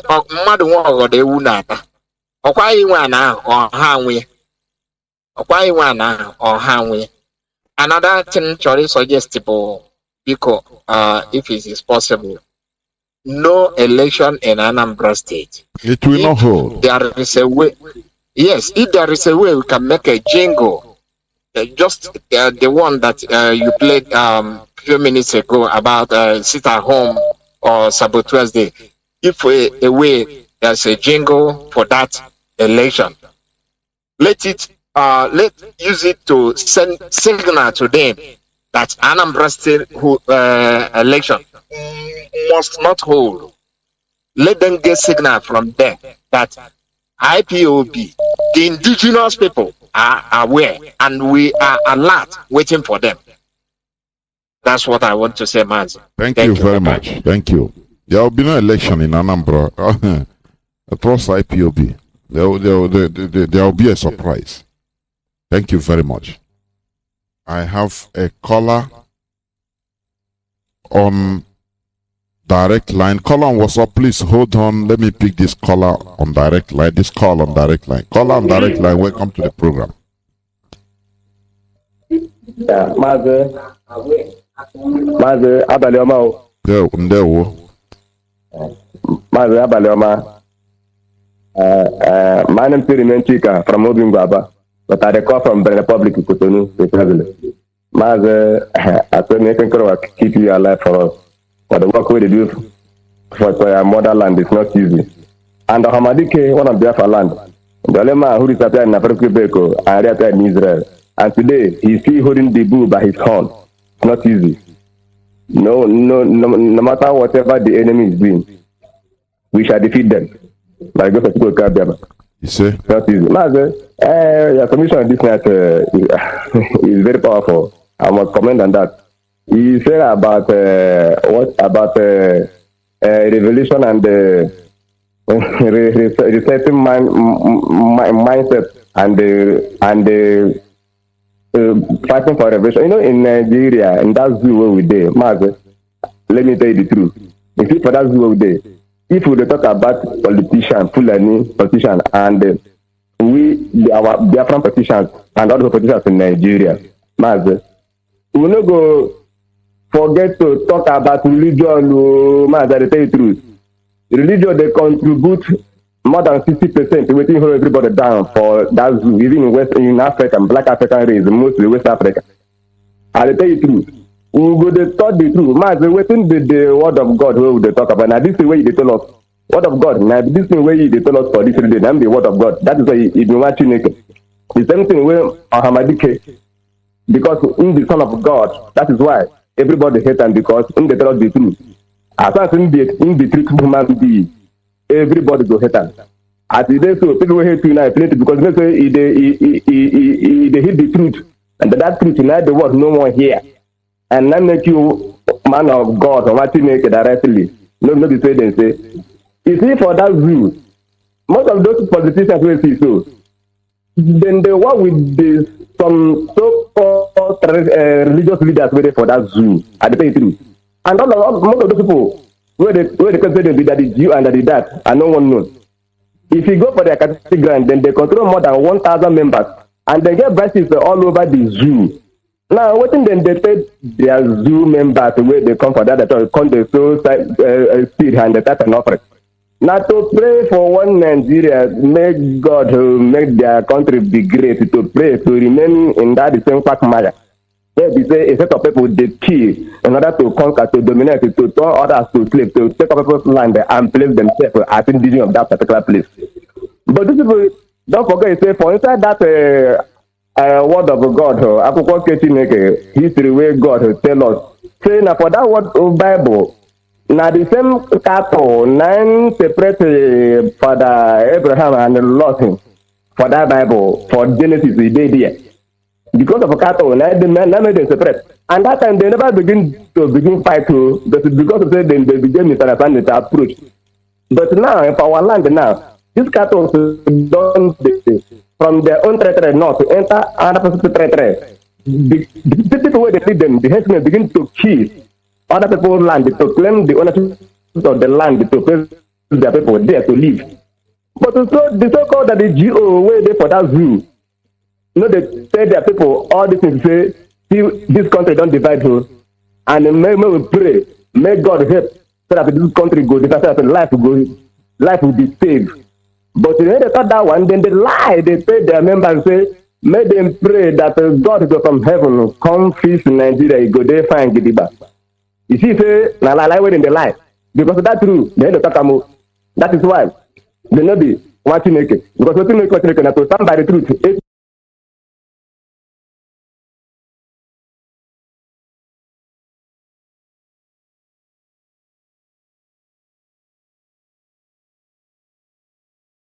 We saw them in Afghanistan. Woman in public. What about the other one, commissioner, I don't know, for Federal Capital Truth and what? Because somebody, one person, just doing his work, say, Oga, please, pack well so that others can also squeeze in. Come out! Do you know who I am? Do you know who I am? Rather to fight for right government that will establish a better life for them tomorrow. They not get the mindset, their mindset is to carry religion for head, and that religion with the carry for head. Then make that country not go feel fight for salvation. But thank God my leader had bring us another ideology to make us reason like human beings. That is today we can now reason like human beings. You know, everything we know be done by God. God don't give us brain, give us eyes to see danger. Now we can act and great like others are greating. Thank you, the same way the Europeans fight, and today they are creating creativity all over the whole world. In Africa, we, the Biafrans, we will change the narrative. Mazi, I'm signing off from here. Thank you very much. Thank you. From the public, Mazi. Good night. Yeah, well. Caller on WhatsApp, welcome to the program. Caller on WhatsApp, can you hear me? Yes, Mazi, I can hear you. Welcome to the program. Please call on Signal. I will come to you. Call on Signal. Go on, Mazi. Call on Skype. On WhatsApp. Go on. Mazi Sharon, sir. Yeah, well. Please, there is something that is disturbing me that I want to report to you, so that if there is anything we can do about it. I go. Is it something that need to be spoken in the public, or is it private? Yes. Yes, is it private or public? I don't know. Public. Go on. The microphone is yours. Go on, please. Okay. I stay in Oka, but I go to my in-law house at Onitsha today. And he was telling me that on Friday evening, the ring bell, because that my in-law stays for Iwek by more than. You don't need to mention where he stays. Mazi, please, wait. You know, there is mistake we are making. You get information, you want to expose the source of your information. It's ridiculous, you know. Sometimes it's ridiculous. Go on, say what you are saying. Okay. So that he told me that the long bell on the market on Friday, there will be no market on this coming Friday and Saturday. Then they now ask why. They say when they are asking the person that ringing the bell, the person they say they don't know what IPOB say they are doing. So that thing comes surprise all of them. So when I come to his house today, he's not telling me this. Now the thing can't remember me what my wife told me last 2 weeks Friday, that before this last Monday, on Friday last 2 weeks, before the Monday of this Monday now, that there is one man they normally used to do announcement in Oka. They use that man. They told man to now say on Monday there will be no market on Monday. There is sit at home on Monday. So to me, what I'm guessing. So they say tomorrow. Wait before you come to what you are guessing. Let us get the message clear. Are you saying that they say that there will be no market on Friday? Is that what you are saying? Friday and Saturday, yes. Friday and Saturday. Next week. This coming Friday and Saturday. Okay. So all these are IPOB never issued any sit at home. Only on 14th of September. I know that. There is something I want to do. I want to say. My mind is telling me is that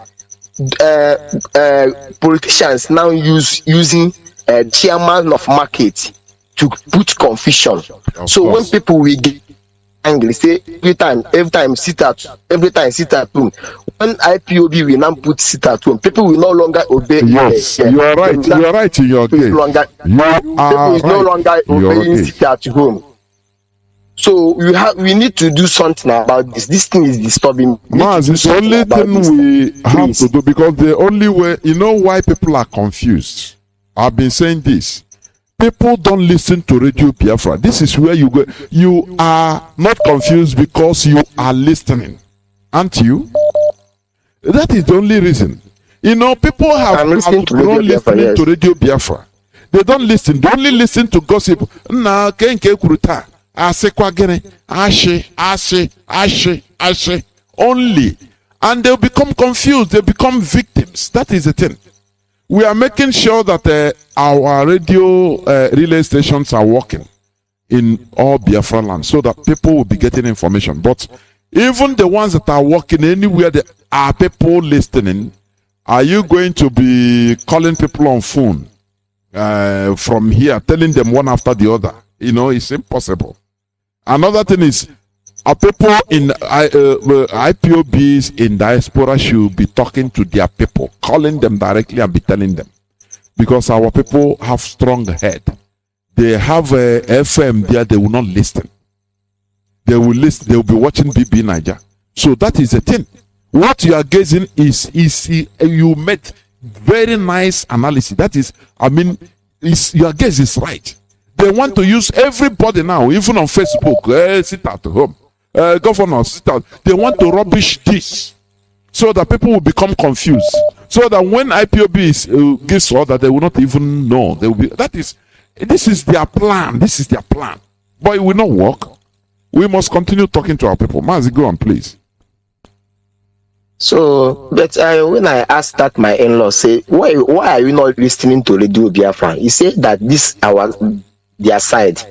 There is nothing like that. Say now, anytime when you get credit for phone, you go buy data, listing free. That they don't get radio that side. So I don't know what I go tell him again, but I tell him say that thing na lie.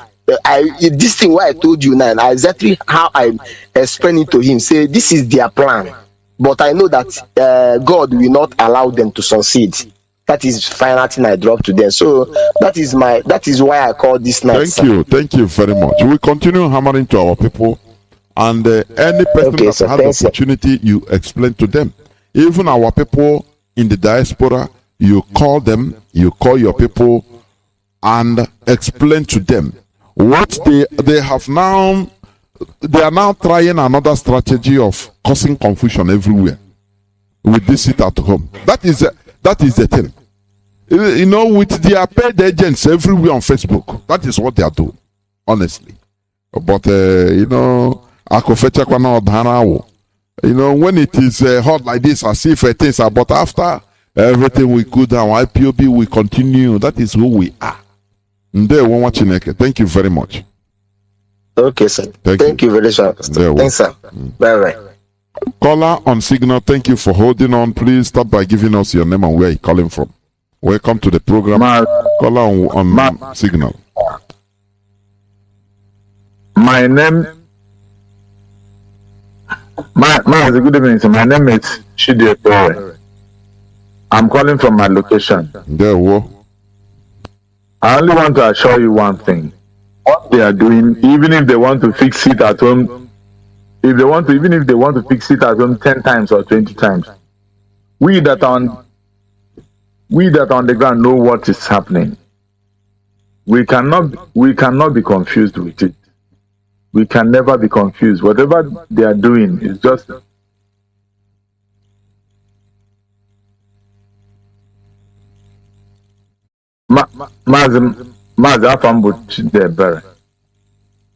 Mazi, are you listening? Are you talking or are you listening to your device? You go on after you revise back. Mazi, please go on.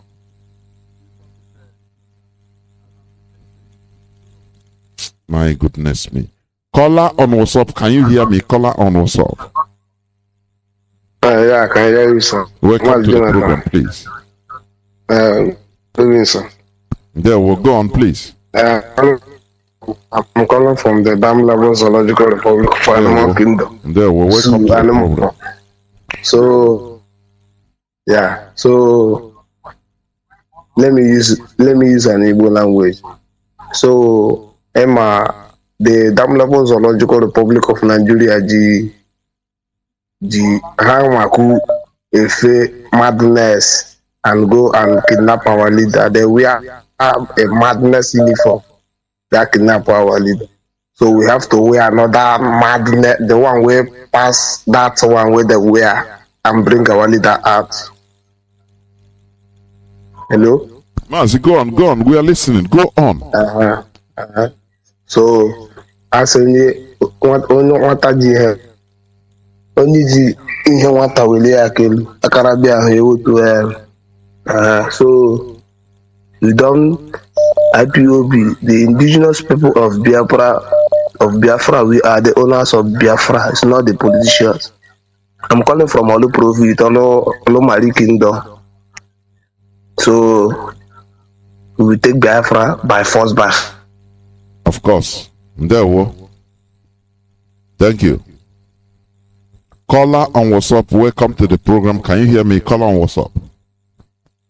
Yeah, Mazi. Good evening. I can hear you very well. My name is Kelechi. Welcome to the program. Thank you, Mazi. I'm calling you from the zoo. Mazi, to add a little bit in your program, there is something. Sometimes when I listen to your program and all that, there's something you do talk, and to me, I'll begin to wonder, does it mean that, because most time we talk about the religion of Christianity we have in our land, it looks as if they are the reason why we are in the bondage or the way we are suffering what we are suffering today. Because I know that there are Christianity in Germany, there are Christianity in London and all that. But that did not stop them from fighting for the development of their country. And I believe that the same Bible we read here is what they are reading there. So sometimes when we complain too much about Christianity in our land, it's like we are pouring our anger to the wrong people. The wrong people, the people that is our problem. All of us know the people. The people are the politicians, the governors, the senators, the local government chairman, PG, Igwes, and some of them did not even have one escort. That if any day we make up our mind that we want to send these people out of our land, pastors, churches, even those who goes to sleep in the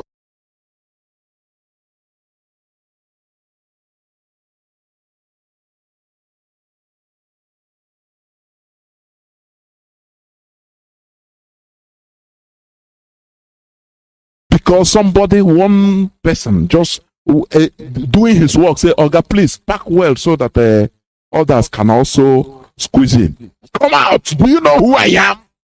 Do you know who I am? Slap the man. Closer. These are laws. These are laws that are guiding every other person. In Nigeria, you have no right. Unless you know somebody that knows who knows the politician.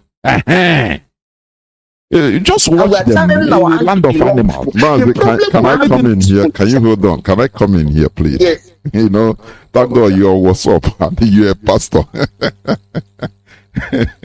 Mazi, let me tell you one thing. You know, we need to identify the source of our problems. You understand? And we know. We are not saying all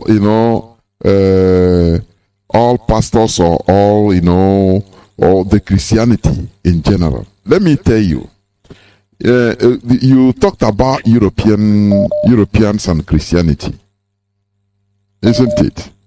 Do you know that the Europeans hijacked Christianity from the Jewish, and they use it for their own good? The Roman Empire used it to conquer. They change things in it to their own advantage. This is what, had it been I used to give you example. Had it been we also hijack the religion, to our advantage, it would have been better. Let me tell you, people that are making efforts, let me tell you, the Yoruba people. You know, we say it as it is. The Yoruba people, the Yoruba pastors, they are making huge efforts in trying to organize a Christianity of their own way that suits them. Exactly. That is why they are, you know, that is why you see the most mega pastors in Nigeria, they are mostly Yorubas. I love that. It doesn't matter. You can take anything and turn it into your advantage. But our own people, what we focus on is only money, money, money, and not even money for tomorrow, but for now. Now. You're a pastor. If you come to Biafra land, how many people are, every family almost have pastors. And not that they can combine together. You know, you see, right. You know, the thing is that the character enters into every sphere of life, including that. Had it been we take Christianity, we use it to our own collective interest. Look at, you can see a Jehovah's Witness in our land. He tell you that, look, he don't care. You tell him about Biafra. Entering the struggle he said, no, I don't care. I'm not interested in fighting for world government or world governance. That is in our land. Do you understand? You know, this is the reason why they were banned sometime in Russia. I don't know whether the ban is still there. They're still banned. The ban is still there. Okay, because these people, system is superior to religion. Do you understand that? Yes. So we are not against religion per se. They turned us Yoruba, whether they are Muslim, they are Christian, they are anything, but they never forget their own culture. How many Yoruba land you go, you see pastors start cutting trees, saying in the name of Jesus, oh yeah, come, this tree that have been there for hundreds of years or tens of years will become a source of a problem for everybody. Oh yeah, cut it. It's only in our land all these things are taking place. That is why we are shouting all the time. If we can use it to our own collective advantage, we will even encourage it more. But it is bringing divisions, and pastors are cashing in because they believe that, many of them believe that, look, if you open the eyes of people, if you tell the people the truth, now they will have nothing again to gain. Do you see where it is different from, let me tell you, let me finish, please. Do you know that in all those places you call in London, in England, they use Christianity not mostly as individual thing. It's a cooperative, collective thing. It's a community thing. Even if it is, the church is being owned by some, now they will make it become community something. They don't use it to dupe people. And today you go to all these places, you see that Christianity have dwindled.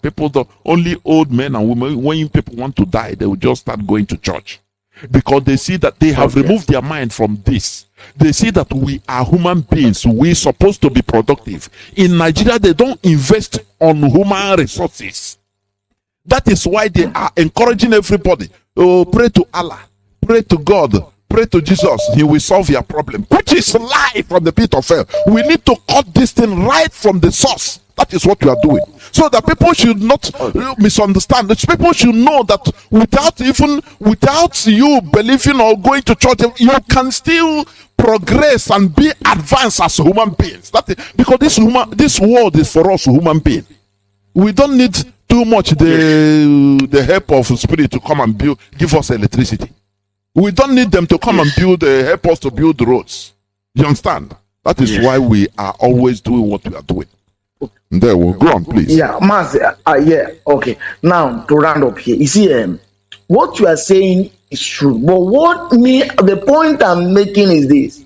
The reason why you see, listen now, Nigeria, all of a sudden, there is company, there is job where people are working. You will see all of this thing, Mazi, will drastically, in fact, it will disappear overnight. Because a few months ago, one of my members got a visa to go to Dubai. He came for testimony. After giving testimony, I laughed. I said, somebody is a Christian, he's praying, fasting. At the end of the day, he got visa to go to a Muslim country. He's coming for a testimony.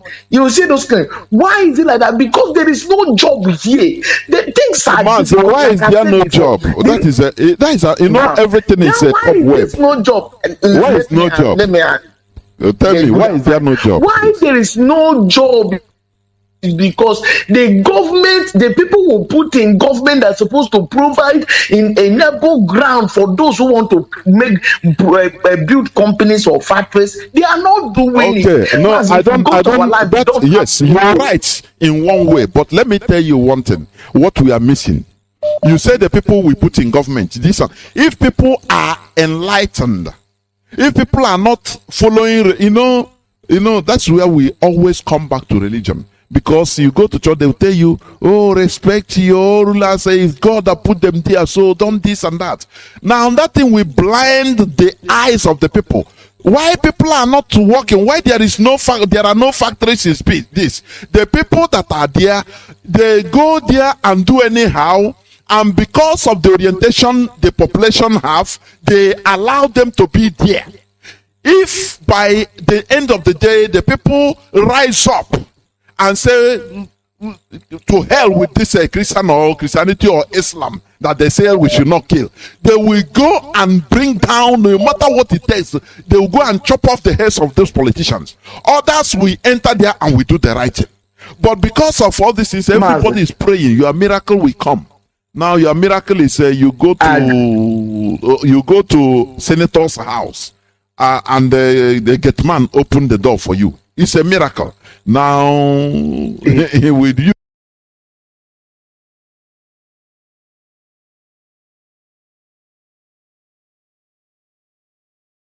Work then did not pursue that line of operation because it's beyond them.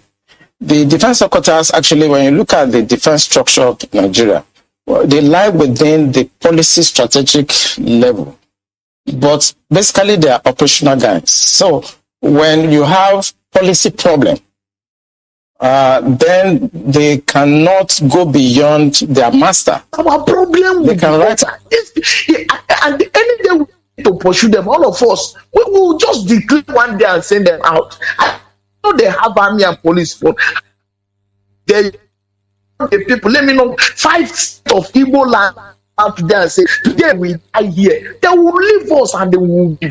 But in as much as we are talking and we have refused to take action towards these people, and they are still moving with convoy, receiving allocation from Abuja, in the X state, few people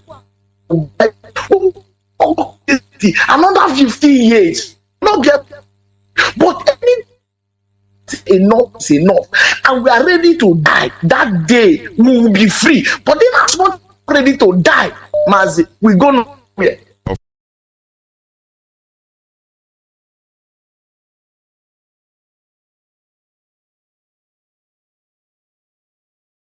Another thing that people obey law. Why shouldn't the people be questioned? The reality is glancing at him, which is passing every time.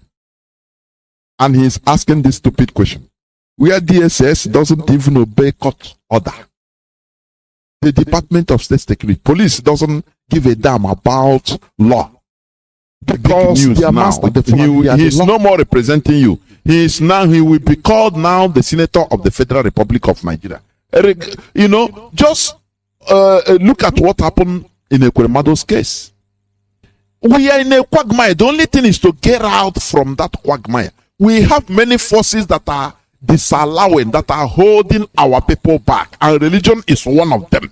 We should not deny from it. We should not, shy away from it. Many of all these pastors and clergymen, they are eating and dining with politicians. If you open church and you have a senator as a member, Ibugo knows now. I used to hear people saying it. Ibugo Nkewozu.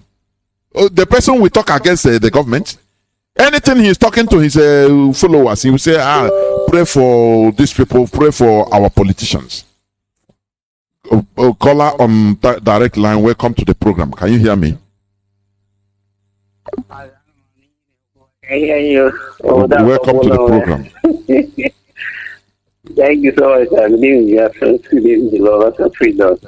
My beloved father, I greet you wherever you are. Mazi Nnamdi Kanu.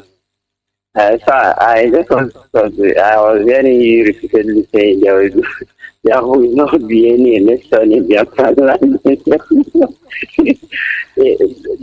insinuation I'm trying to raise here is this.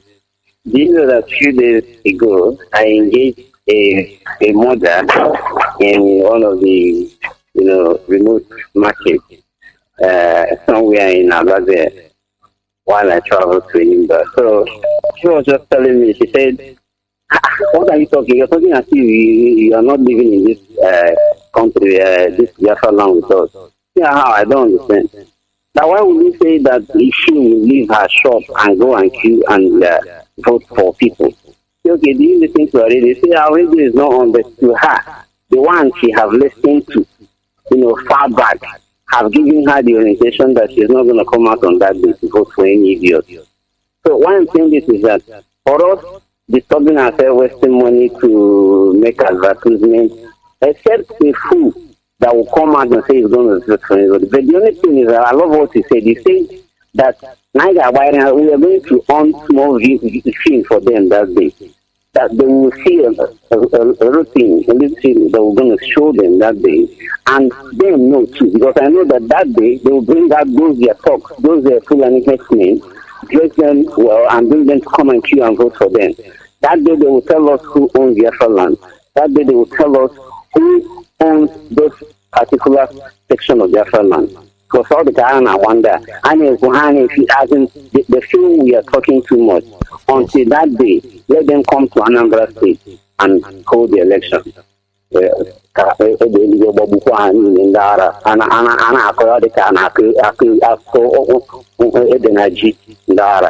I don't want to say much, but I just want everybody to know that the fact of saying it, these people have it in the tablet of their heart. There will never be election in this land again. There are more people. Thank you, sir. Thank you. Thank you very much. Thank you. We must continue. Caller on WhatsApp, welcome to the program. Mazi, can you hear me? Yes, Mazi Johnathan, I can hear you. Welcome to the program. Mazi, can I do it again? My name is Mazi Nnamdi Kanu. I'm calling you for another king. Mazi, this religion of a thing always about our brother that finished talking, the pastor. He was saying that he mentioned Germany and Britain. I'm here in Britain.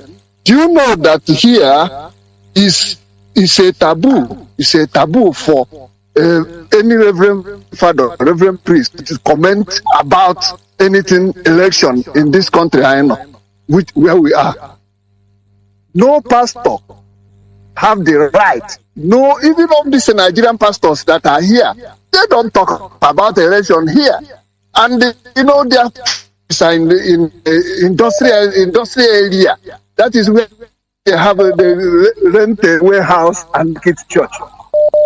So our problem is not whether politicians will give us job or politicians not give us. Politicians don't create job. They don't supposed to create job. The way they're supposed to create job is what government of the country. One politician is not the government. There is a group of create people policies. They make policies that encourage job creation. That is it. Yes, government is support, private companies to invest, to build. Do you know that our in eastern part of Nigeria that we cannot build factory that will employ? I don't know. Is it up to 1,000 people? And our politicians are dancing. I see. But Partner didn't build electric. Turbine something in Aba to supply everywhere. What happened to it? Yeah. The Nigerian government they refused giving him. They made everything go down direct. They are the government. There's Mazi, go on, please. Do you see that today is Sunday? I'm coming back from work now, my brother. I'm just coming back from work. Today is Sunday. While our people are here in the church, believing that there is one spirit that will put money inside their pocket and their heart that will come into their phone. These people here, everybody is going to work. Some companies here today, Sunday, is their first day in a week. Today, Sunday. Instead, they will not come work on Sunday, then come on Monday. Because today they start production that will stay from now till Wednesday. You understand me? Our people, one day I said it here, we blame God that, when you born a child, you train the child to university, graduate. And if that child wants to drink tea, you will say, my papa, where is the tea? They have not provided tea. That is exactly what Nigerians are doing with this, their God madness, honestly. God has created us and asked us to take charge of everything on this earth. And we continue disturbing God. Who tell you that just only going to church and kneel down and pray will give you, at the end of the month, your wages will enter your bank? That is becoming the worst foolish people in the world. And when they go down their church and all, okay, Afghanistan, are they 100% Christian? Did they not defeat America that is a Christian and the Britain that is Christian and France? They defeat 3 huge countries and take over Afghanistan. And our people are waiting for this. The next thing I don't want to hear in Anambra is that there is a election. And I want DOS that they're coming up tomorrow. They must work on this. If we are getting weak, man, we are losing it completely. Mazi, thank you. May God bless you and continue what you're doing. Thank you. And remain blessed too. Thank you very much. Thank you. There is a way we have taken religion to a very stupid level. The level the Europeans found themselves and they try to unshackle themselves from it. That is the level Nigerians are going. Just look at in our land. Everybody, every family, there is a pastor. I say, what madness? What is happening? What is happening? What is happening?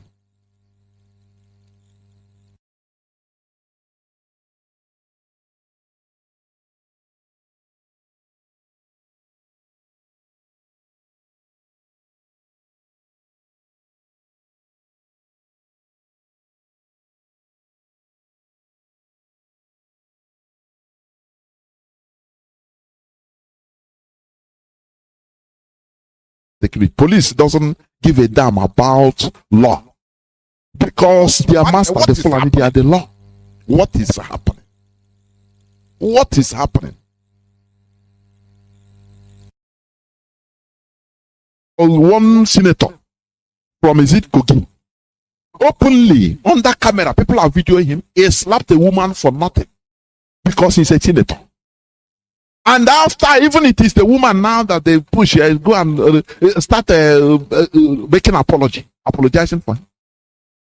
Police invited him, invitational, something that in other country immediately he will be arrested. What is happening?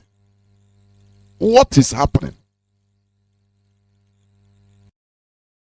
That obeys law. There is no rule of law there. There is nothing like rule of law. I don't know, maybe because he's wearing tie, he thinks that he is in England. Continue. I think what is stopping them is like when you are a member of a church and your pastor have decided to be at a certain level of spiritualism and you're a member of that church, you cannot be higher than your pastor spiritually. You can't. This thing, I explained it yesterday. This man gave a very analytical high point here. Maybe some people don't understand. Let me say it again. I said this yesterday for people that listened. This analogy, this similarity he brought When somebody asks, oh, why can't these people be arrested and questioned and be brought to justice? Who is your justice? Look at, is it not Malami? Is it not Malami now? Did he marry there? As far as you are one of them, no, nothing. You are above the law. Who dare come near you? I talked about the senator that beat a woman in public. What about the other one, commissioner, I don't know, for Federal Capital Truth and what? Because somebody, one person, just doing his work, say, Oga, please, pack well so that others can also squeeze in. Come out! Do you know who I am? Do you know who I am? Slap the man, closer, closer. These are laws. These are laws that are guiding every other person. In Nigeria, you have no right unless you know somebody that knows somebody that knows who knows the politician. Very question again. The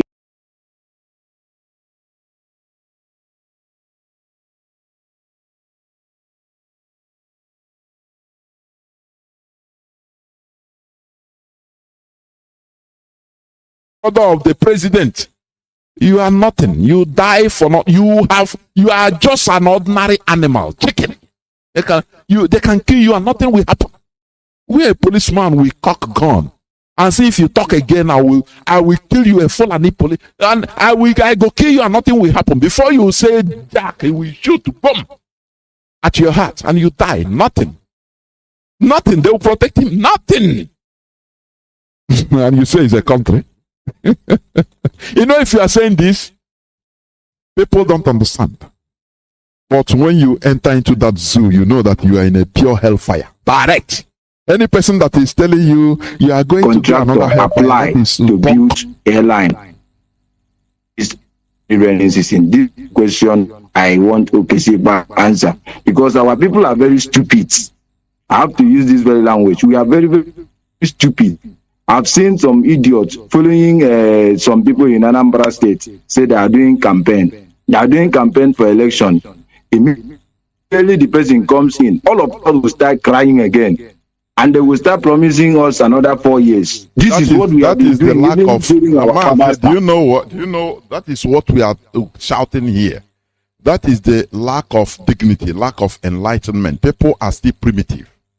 They believe in what they can get. That 1 cup of rice they can get immediately is what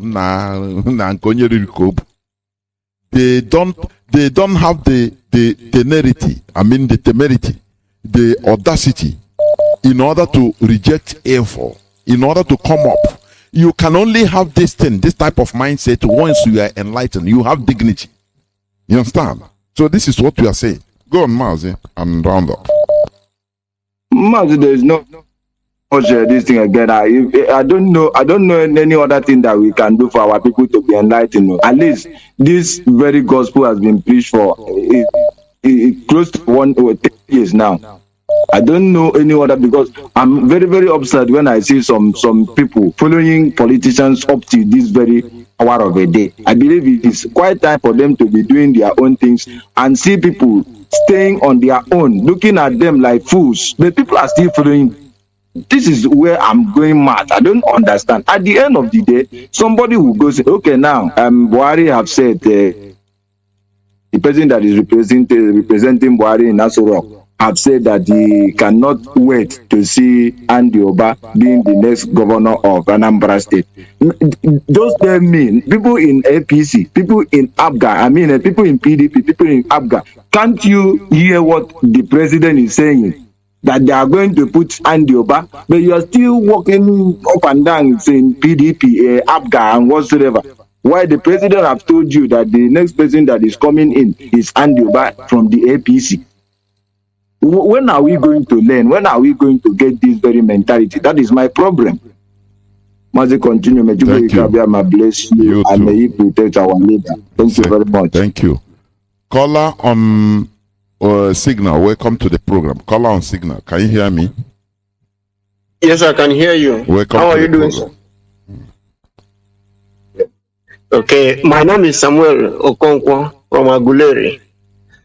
What I want to say is that our people should know that our leader have already given us an outstanding order, and our leader cannot be in detention or whether in DSS dungeon or in zoo prison, and they tell us that the order has been boycotted. He gave us all it on Radio Biafra. We don't want to hear any excuse from anyone. The first order that was lifted was because the DOS gave the order, not our leader. But this one that our leader gave, we will hold him to his word, and he's not going to lift it from prison. It's not going to happen. Concerning election boycott, we did not say it's not election boycott, no election. We are not boycotting election. We will not allow election. There is a difference. And I want Biafrans to know that this is our only platform where we share information, authentic information. There is no other place. No matter how the person will sound nice, we should develop the mindset of if anyone feels that it's too important in this struggle, we will jettison the person.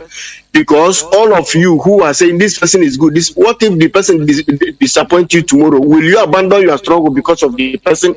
The answer is no. I want all of us in this struggle to know that there is nobody more important than any other person. You are fighting for your own freedom, not for the freedom of that person you are hoping on. And all those people who are going about confusing people, telling people that someone has sold out.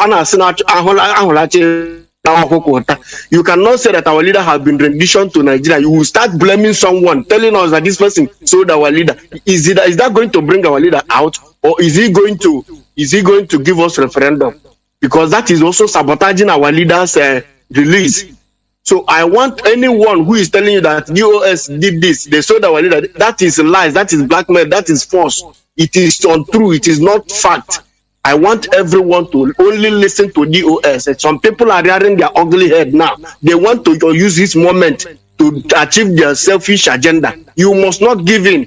Don't believe that what the person says or how many people that are viewing them. Don't listen to what anyone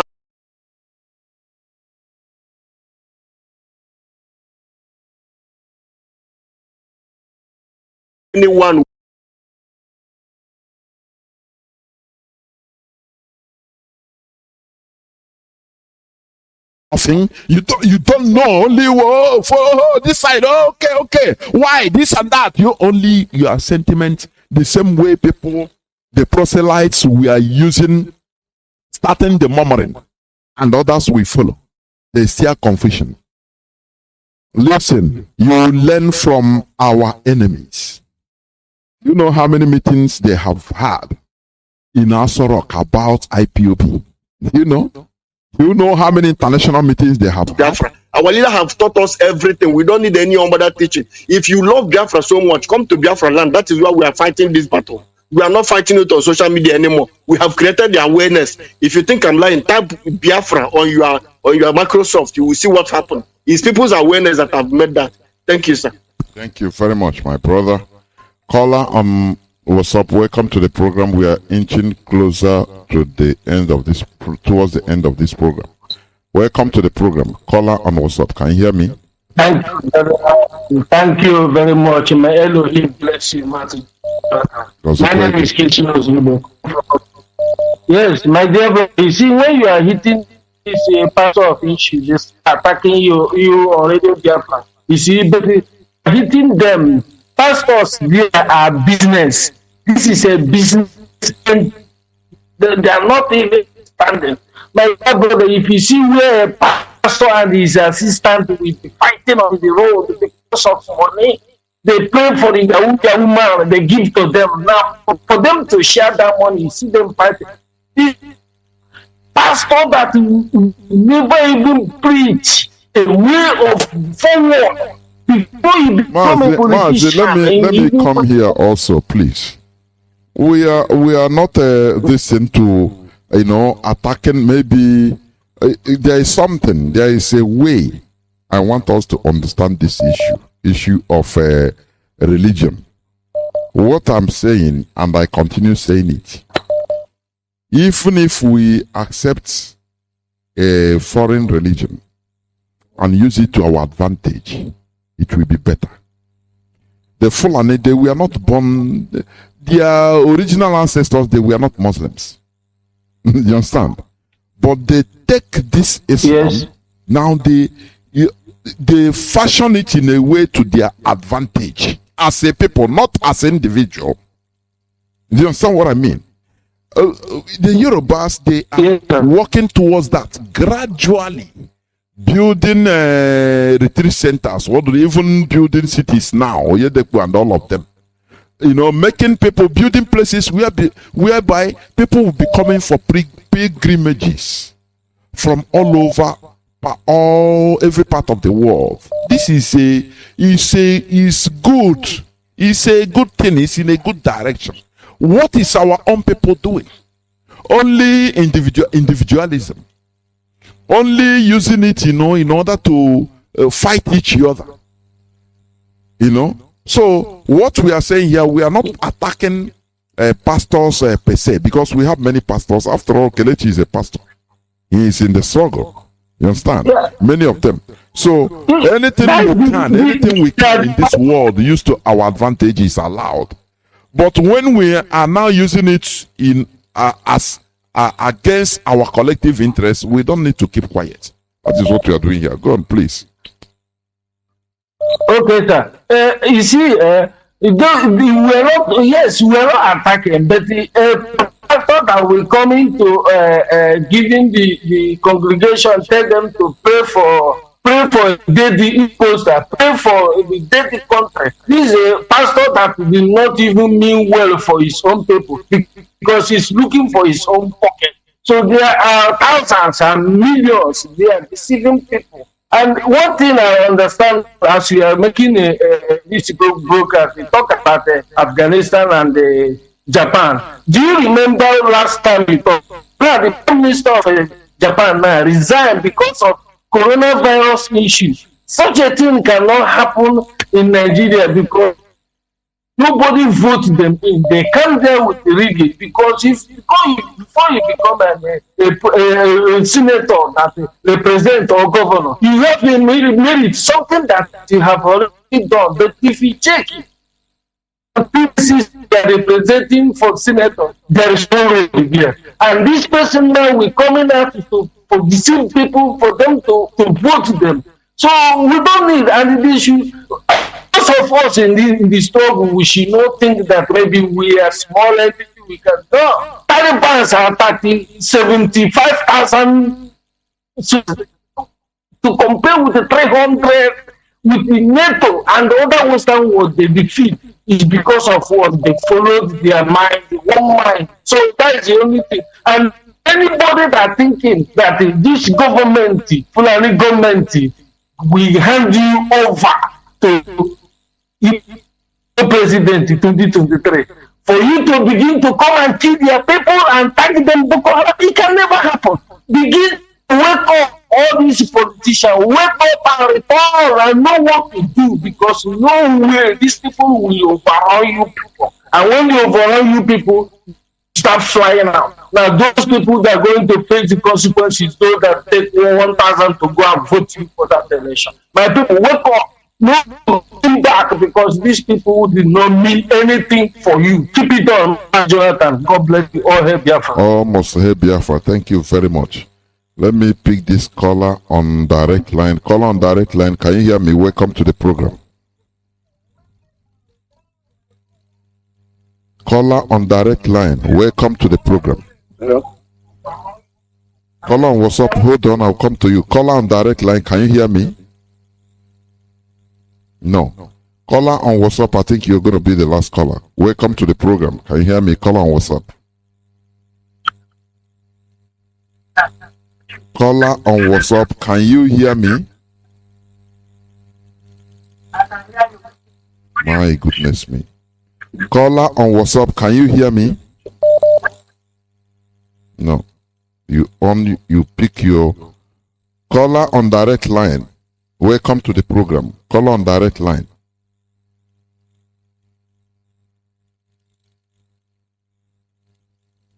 Call on direct line. Are you there? No. Caller on WhatsApp. Are you there? Yes, sir, I'm there, sir. Welcome to the program. Please go on. I think you're going to be the last caller. Go on. I thank Chiko Kabiama that met today. Mazi actually spoke about election in Anambra State. In this situation now, I want to have the election again over again. I swear to Almighty God. I want to have there is no more election in this Biafra land again. There is no election. I want to talk about let them release our leader in the course of DSS hospital. Let them release our leader. So our leader will be free. And Biafra, I know that very soon Biafra will be free. So no more election in this Biafra. So anybody that is talking rubbish, election, 2023 election, Anambra election, November, that is rubbish. No more election in this land. No more election until they release our no more election. So all we need is Biafra, and Biafra is our freedom. Biafra is our religion. Biafra is all we have now. So no more election now. I thank you for giving me the chance, the opportunity to speak to Biafra. All hail Biafra. All hail Biafra. Thank you very much. Let me pick this caller again. Caller, can you hear me? You come back. Yes, I can hear you. Welcome to the program. If you call, please be listening to your phone, not to your radio. Go on, please. Good evening. I'm calling from Aba. We'll go on. Welcome to the program. Is our radio? Has it come back? Yeah. I'm listening to our radio in Aba now. Okay, go on. Thank you. Go on. So what I want to say is this: the intimidation that police people and SARS people is giving us here in Aba is too much. It's too much, and the thing is that now we are sitting at home every Monday now. They have been saying this here that there's nothing like sitting at home again. That they have called it off. That the day we will sit at home is ordinarily the day that our leader have as in the this thing. So that is why I called now, for me to know whether we are still sitting at home or what, because we are confused here in Aba, and there's no more sitting at home again. So that's why I called for me to know. Listen, officially, the IPOB official stand is suspension of the sit at home every Monday is suspended. But we have our Saboteurs Day on the 14th. On the 14th of this month, there will be total lockdown on the 14th only. Apart from there, any other person that is sitting at home is doing it on his own. Do you understand? That is the position. Okay. Thank you very much. And as our radio is back now in Aba, I think you people will be listening or should be listening. Yeah. Thank you. Yeah. I'm always doing that. Thank you, Mazi. Thank you. Remember. I'm blessed for your good work you are doing for us. And you too. Thank you. Thank you. Caller on WhatsApp, please. You have 2 minutes only. I shouldn't have taken you, but I just give you 2 minutes, please. 2 minutes. Welcome to the program. Caller on WhatsApp. Okay, sir. My name is Mazi. I'm calling from my location. Mazi, there is little information which I want to pass to Biafra this evening. What I just received from one of my brother, and this one of my brother was a politician talk. So he just called me since the afternoon and told me that because he's a rugged guy and everybody knows him, so I don't want to call the politician that he was fooling. Go on, so don't for mention, the just bring purpose, out the information. You don't need to start telling us where you get it. Give us the information if you can. So he just called me and tell me that all these politicians have started mobilizing all this stuff from every week for them to be prepared and be coming for rally and also come and support for the election in Anambra State. So he now told me that someone come and contact him that he should come, let's go. So he now told the person that is not going because the guy has now been following the things that is happening in Biafra land. So I always to tell him some kind of it. So he now called me and informed me. So that is why I just want to pass this information for him to reach to the appropriate quarter for our GOS to chook matter, to come on air to tell people, for them to know that anybody that they went and pay in any state for him to come to election in Anambra State or to come to campaign in Anambra State in the order for him to come and collect money. If you come, whatever that you see, you collect and know that that is your payment. So that is the number one information that I want to pass. You have passed your 2 minutes. So another, yes, sir. Please be fast. So another thing that I want to tell you, I will send you a voice note about our family over here. So there is a little challenge that we are passing on.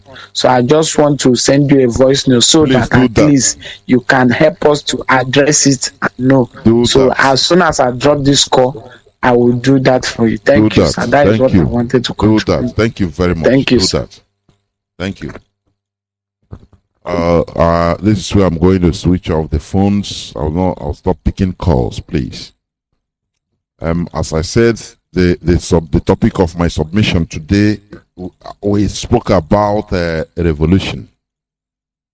You know, there are many things that brings people down from holding a revolution. Like in the case of Nigeria, we know that there is no way a revolution can happen in Nigeria because people that have different ideologies are forced to live together. When NSAS protest is going on in the southern part of the zoo, the Northerners are supporting SARS. The police brutality.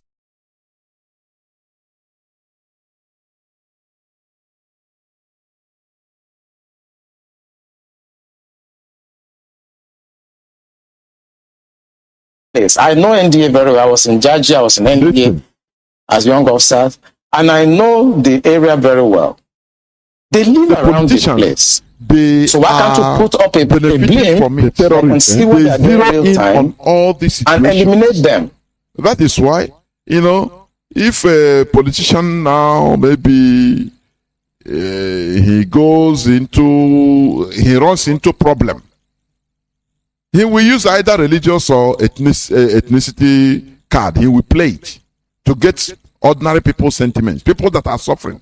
There you see everybody will rise. No, it's from our place. This is the advantage of politicians. And that is why Nigeria can never... Nigeria should be brought down. That is it. So that people will have one ideology. People with the same ideology or majority of one ideology will be in a country. They will be able to hold their politicians accountable. Today, we cannot hold our politicians accountable. It is impossible. If you look at how Andy Oba is bringing federal military from all military and police are from the federal government anyway. It's not doing, if somebody will do, a foreigner will see, I say, okay, the Anambra people are cooperating there. No. He brought people from outside. Military from outside, from the Janjaweed. Is this what we are going to continue doing? Is this what we are going to continue doing? There should be no election in Anambra. That's it. So I thank each and every one of you for listening. Tomorrow is another day. Our HOD will come up on air by 7 p.m. Biafra time, as usual. So please, you have to tune in to listen. Thank you very much. With all the love in my heart, from me, Mazi Johnathan Chinedu, from here, it is simply good evening.